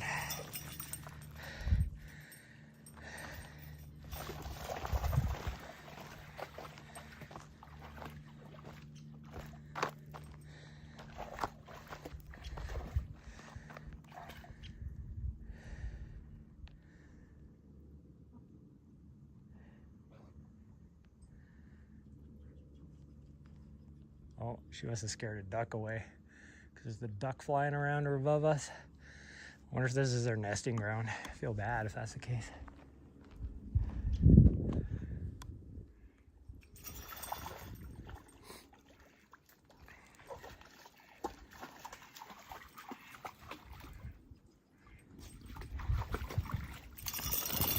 Okay, you good? Let's go back.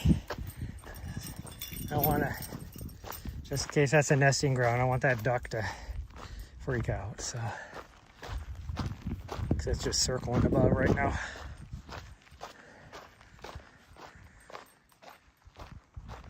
Hopefully you got a drink.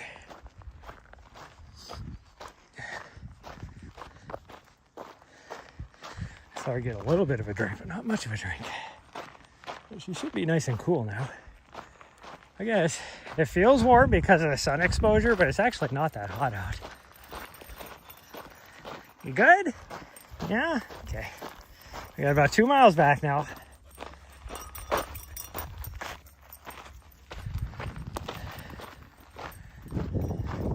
Which will definitely put us over 10 miles.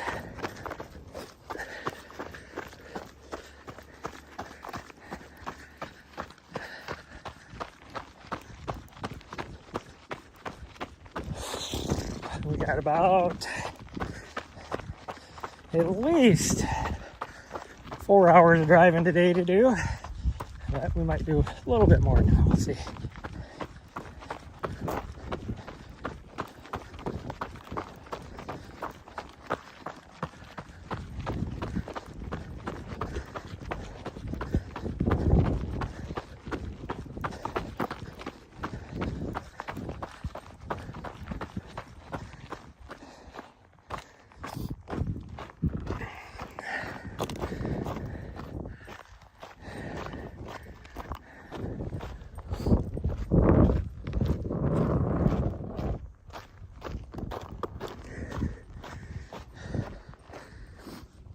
And we're going uphill.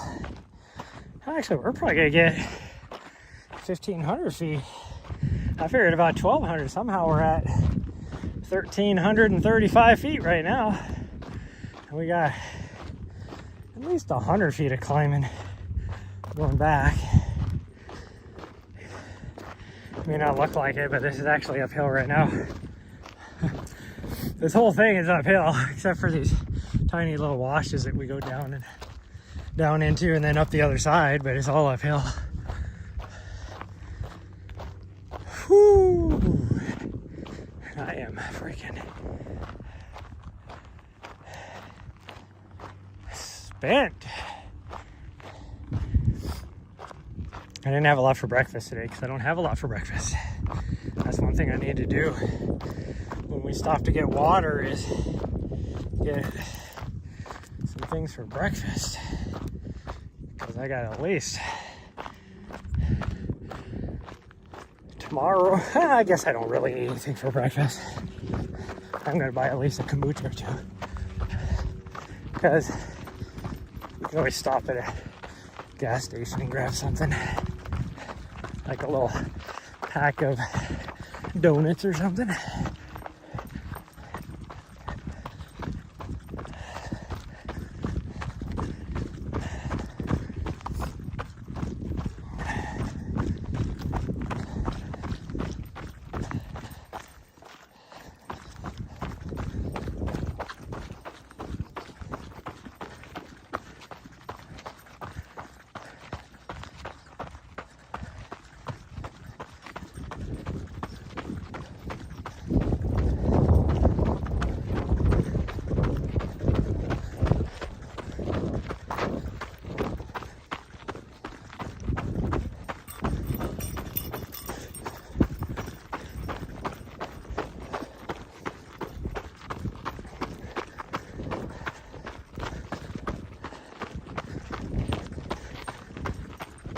Whew.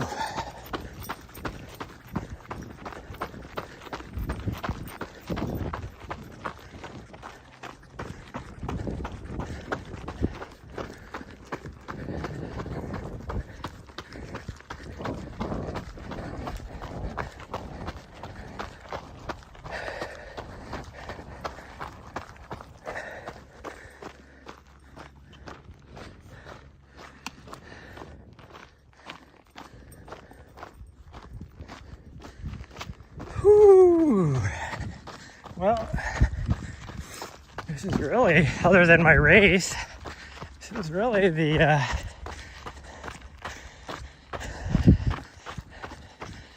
last time I'm going to be in, actually spending time in Arizona till next fall.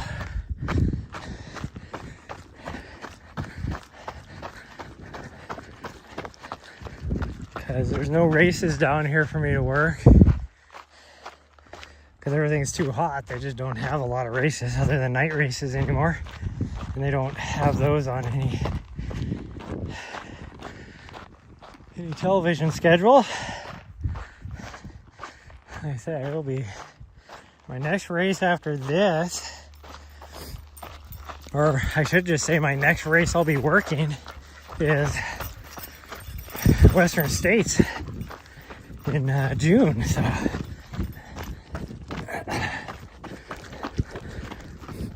and then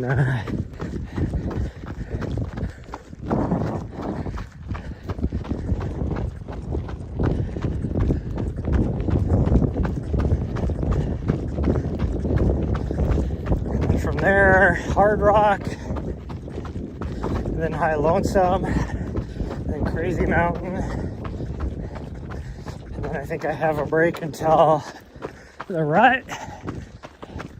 But I have no idea, because they are bringing on a bunch more races. And then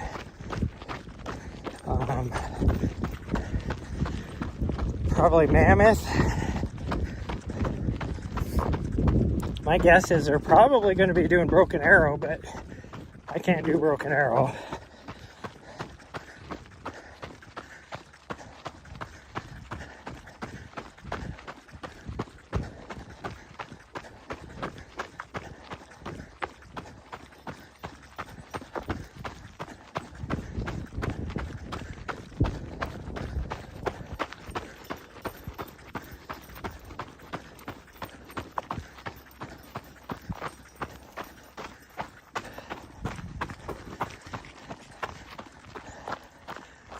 Because Broken Arrow is on the Gold Trail Series now this year instead of Mammoth.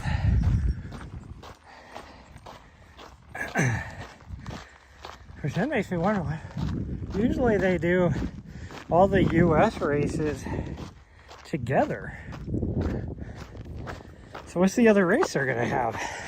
Usually they do two of them. There's no other races around that time frame. So confused.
Oh, my dog's doing weirdo. Whew. There's so much quartz in this area. That's why the ground is white. You would think there would be potentially lots of precious metals in this little drainage. But I don't see any mining claim markers right here. But maybe there is, I just don't see them.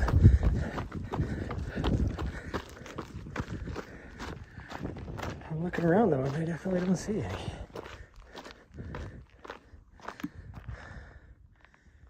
Huh. You would think there would be some stuff down in there. There's some bright white quartz in there too. You can see the rocks right here scattered in here.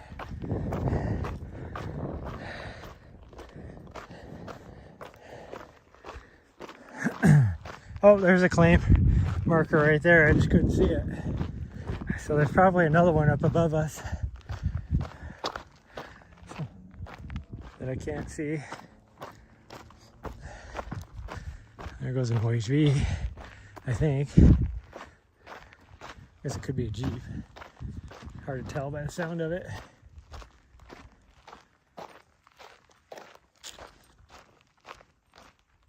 Whatever it is, they freaking floored it. And then it's like they slammed on the brakes. They floored it to here, and then I don't see them any further. It's crazy. Huh.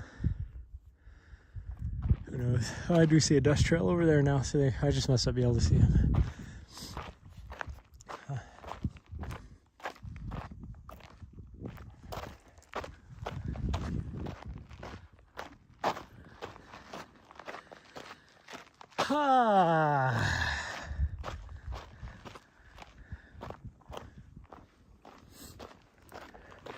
Kind of like taking my sweet ass time.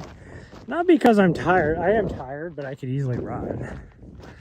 I'm just trying to enjoy the moment, because as soon as we get done here, we're packing up to leave. What time is it? It's almost lunchtime. Sucks, because we gotta stop at the gas station up here. Actually, we probably don't need to. I don't know, I'll have to see.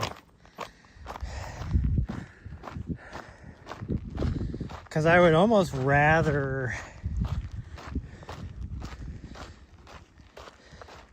try and make it to, if I made it to Flagstaff, we're going to fill up in Flagstaff, because there is a Safeway gas thing at the grocery store,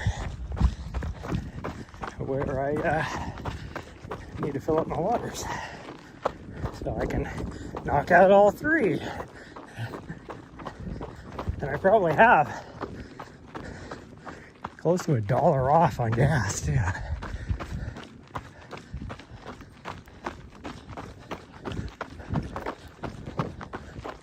$1 off per gallon, I should say. I bet you. Yeah, I can look on my Safeway app. I think it tracks it.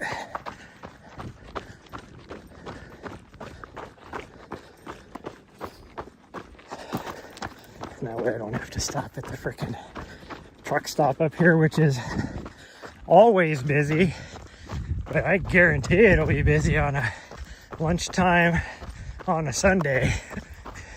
It'll be really busy because you'll have everybody that spent the weekend either that's from Flagstaff that spent the weekend down in Phoenix or vice versa. Usually it's vice versa this time of year. Everybody in Phoenix has spent the weekend in Flagstaff or Sedona. And they stop there. So it's always busy from about lunchtime till 8 o'clock at night on a Sunday.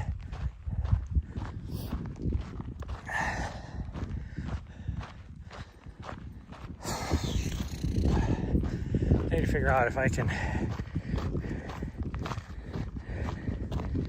budget to buy the actual air conditioning unit for my van, because last summer got quite unpleasant a few places we were at, i.e. during Western States. There was 2 nights where it was like, holy shit, I'm like just sweating, just swampy. Even though she's not going to be with me, I'm going to leave her in Montana or somewhere. Maybe not Montana. I might just find a place in Auburn maybe that I can just drop her off for the weekend. Let's see. But Montana would be fine because I gotta, usually I have to go straight from Western States over to Colorado, but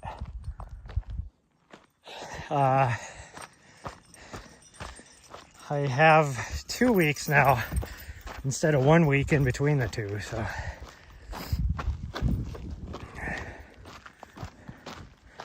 I think what we're gonna do is maybe I'll go back to Montana, totally resupply everything, pick her up, and then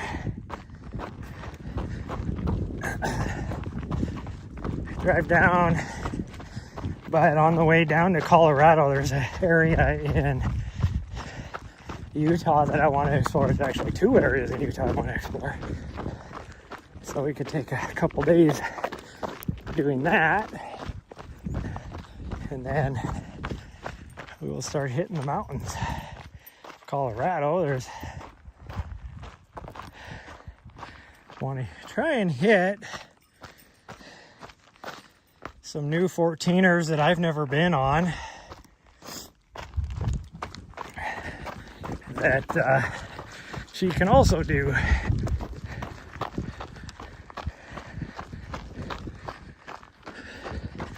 As well as maybe even hit some of them that I've hit that she's never been on. Like me and Nessa did Grays and Torreys, but she's never done Grays and Torreys. I've done Mount Albert and Mount Massive. She's never done Mount Albert and Mount Massive. She could easily do both of those. And those 2 mountains are nice because there's a campground right there that feeds both trails, both mountains. It's just right in between the 2 of them. So we could just stay there for a few days. there's like some dispersed camping, but then you'd have to like drive and hope nobody steals your dispersed spot. So I just usually just pay the whatever it ends up being, 10 bucks a day or whatever, to stay at the campground. It's convenience. Plus then you have an actual porta toilet, or a pit toilet, I guess.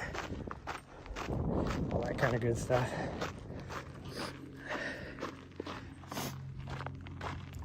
I need to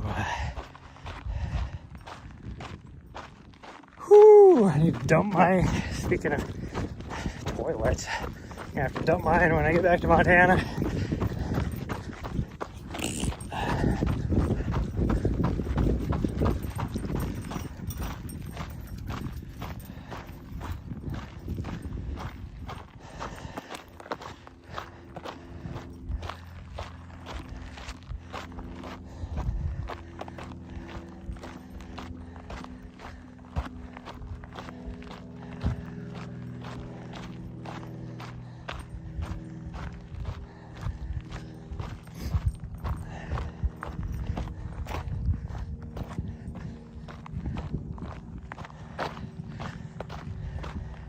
I think I need to put some more water in it too.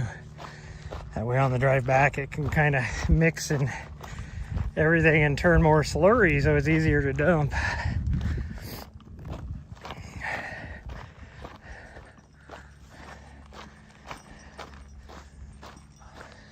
It's not like full, but I would rather have a clean one for when I come back. Which, we're also the road going up. Yeah, we're also the road going up. So I think we're actually going to be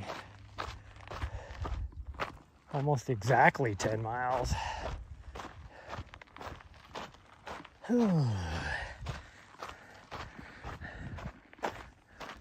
So, in reality, it is,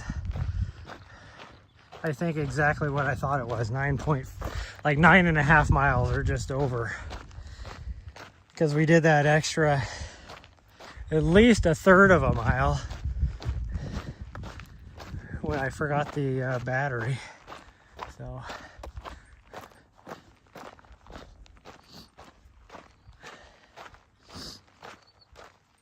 I can't wait for this race to be over with.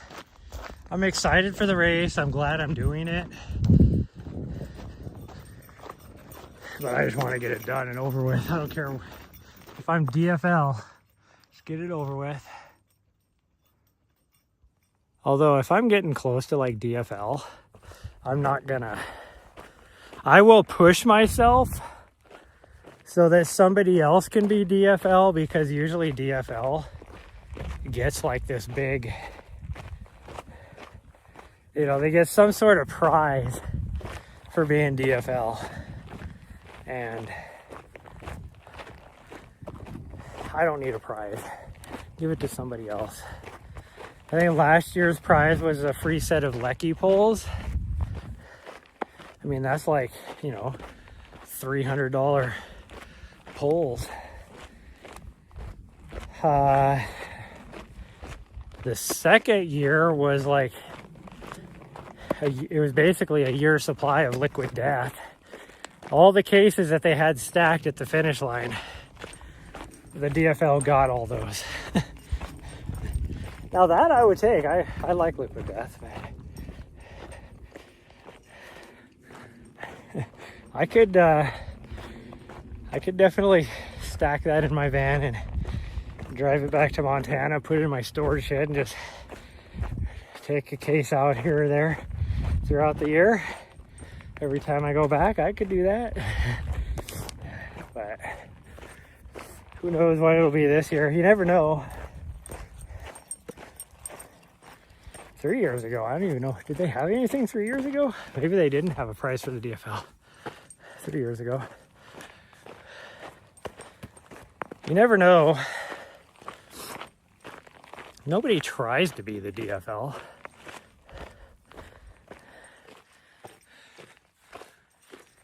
Which is why they never tell anybody what the prize is until they cross the line. Because they don't want people to think that, oh, there's going to be a prize for being DFL. Like, I get your supply of liquid death. I'll make sure I'm DFL.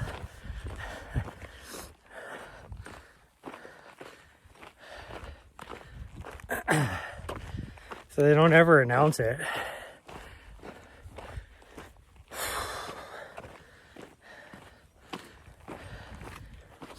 It's like, was it last year or 2 years ago? It might have been 2 years ago with the girl that, you know, most of the time your DFL is struggling. They're like just on the struggle bus. But she was just taking her time. Like, she took a nice little nap at like Walnut Canyon. Like, she was moving good. Like, even at the end, I mean, she was just easily running, you know, a 10-minute mile pace, at least the last 3 miles when I picked her up with the camera. She wasn't struggling at all. She was just like, oh, you know, I decided to take a nap. She's like, I didn't know I was last until I woke up and I ended up being last. And she's like, I mean, she still finished the race with like 2 hours before the cutoff. You know, the race cut off. So it was like, it's not like she was pushing herself or anything.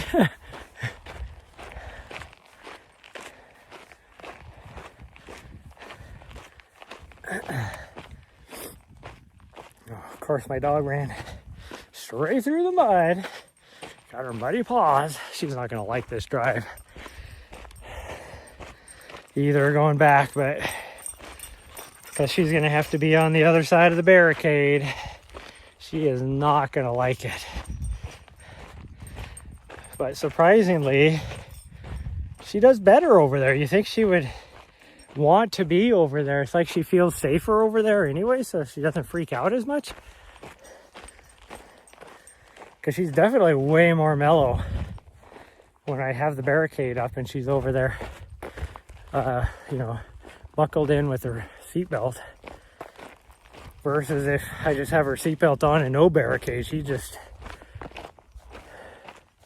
friggin' trying to twerk against my arm. Jumping up, trying to jump up on the dash, even though she can't go anywhere because she's got the buckle on her. Like, just freaking out. Like, I don't get it. Like, just stop. Then I put the barricade up and she hates it. But then she just sits there and chills like she used to do. Like, every now and then she'll try and choke herself out by putting her throat on top of the barricade and put all her body weight on it. Or every now and then try and climb up over the top of it. But for the most part, she just sits there and chills. Like, it's like, why can't you just do that normally? I don't get it. Okay, well, I gotta put some stuff away before we go, but for the most part, we are ready to go. Pack a little bit of stuff up. Got to pack the Starlink up and my computer and all that kind of stuff. But for the most part, we're ready to go. So we should be able to get to where we want to get to by late afternoon, I would hope. And then that'll take and give us a shorter day tomorrow, which will be nice. Okay, well, that is going to be it, everybody. If we stay on top of the plateau, I might go live tomorrow morning for a quick little run. If not, then I will not see you guys tomorrow morning. Ooh, this shirt is so sweaty.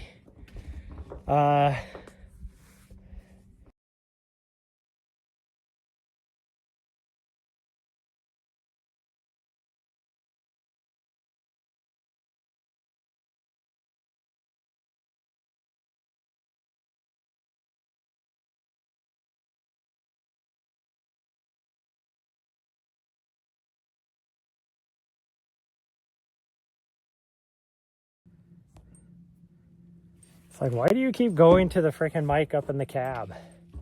I don't get it. All I did was open the side doors. Like, the whole vehicle shouldn't even be turned on. Whatever. Anyways, I was saying, I'll definitely see you the next morning after I get to Montana. But after that, I might be going up into the mountains to do some running, but I got to figure out, because I have to get all my freaking drop bags packed, all that kind of stuff figured out, all that. I got a lot of work to do, so we'll see. But she's gonna lay in the nice cool sand. She didn't want to jump up and get you water. But anyways, that's gonna be it, everybody. Maybe I'll see you tomorrow. We'll see. Maybe I'll see you tonight. Who knows? But bye, everyone. Love y'all. See you next time.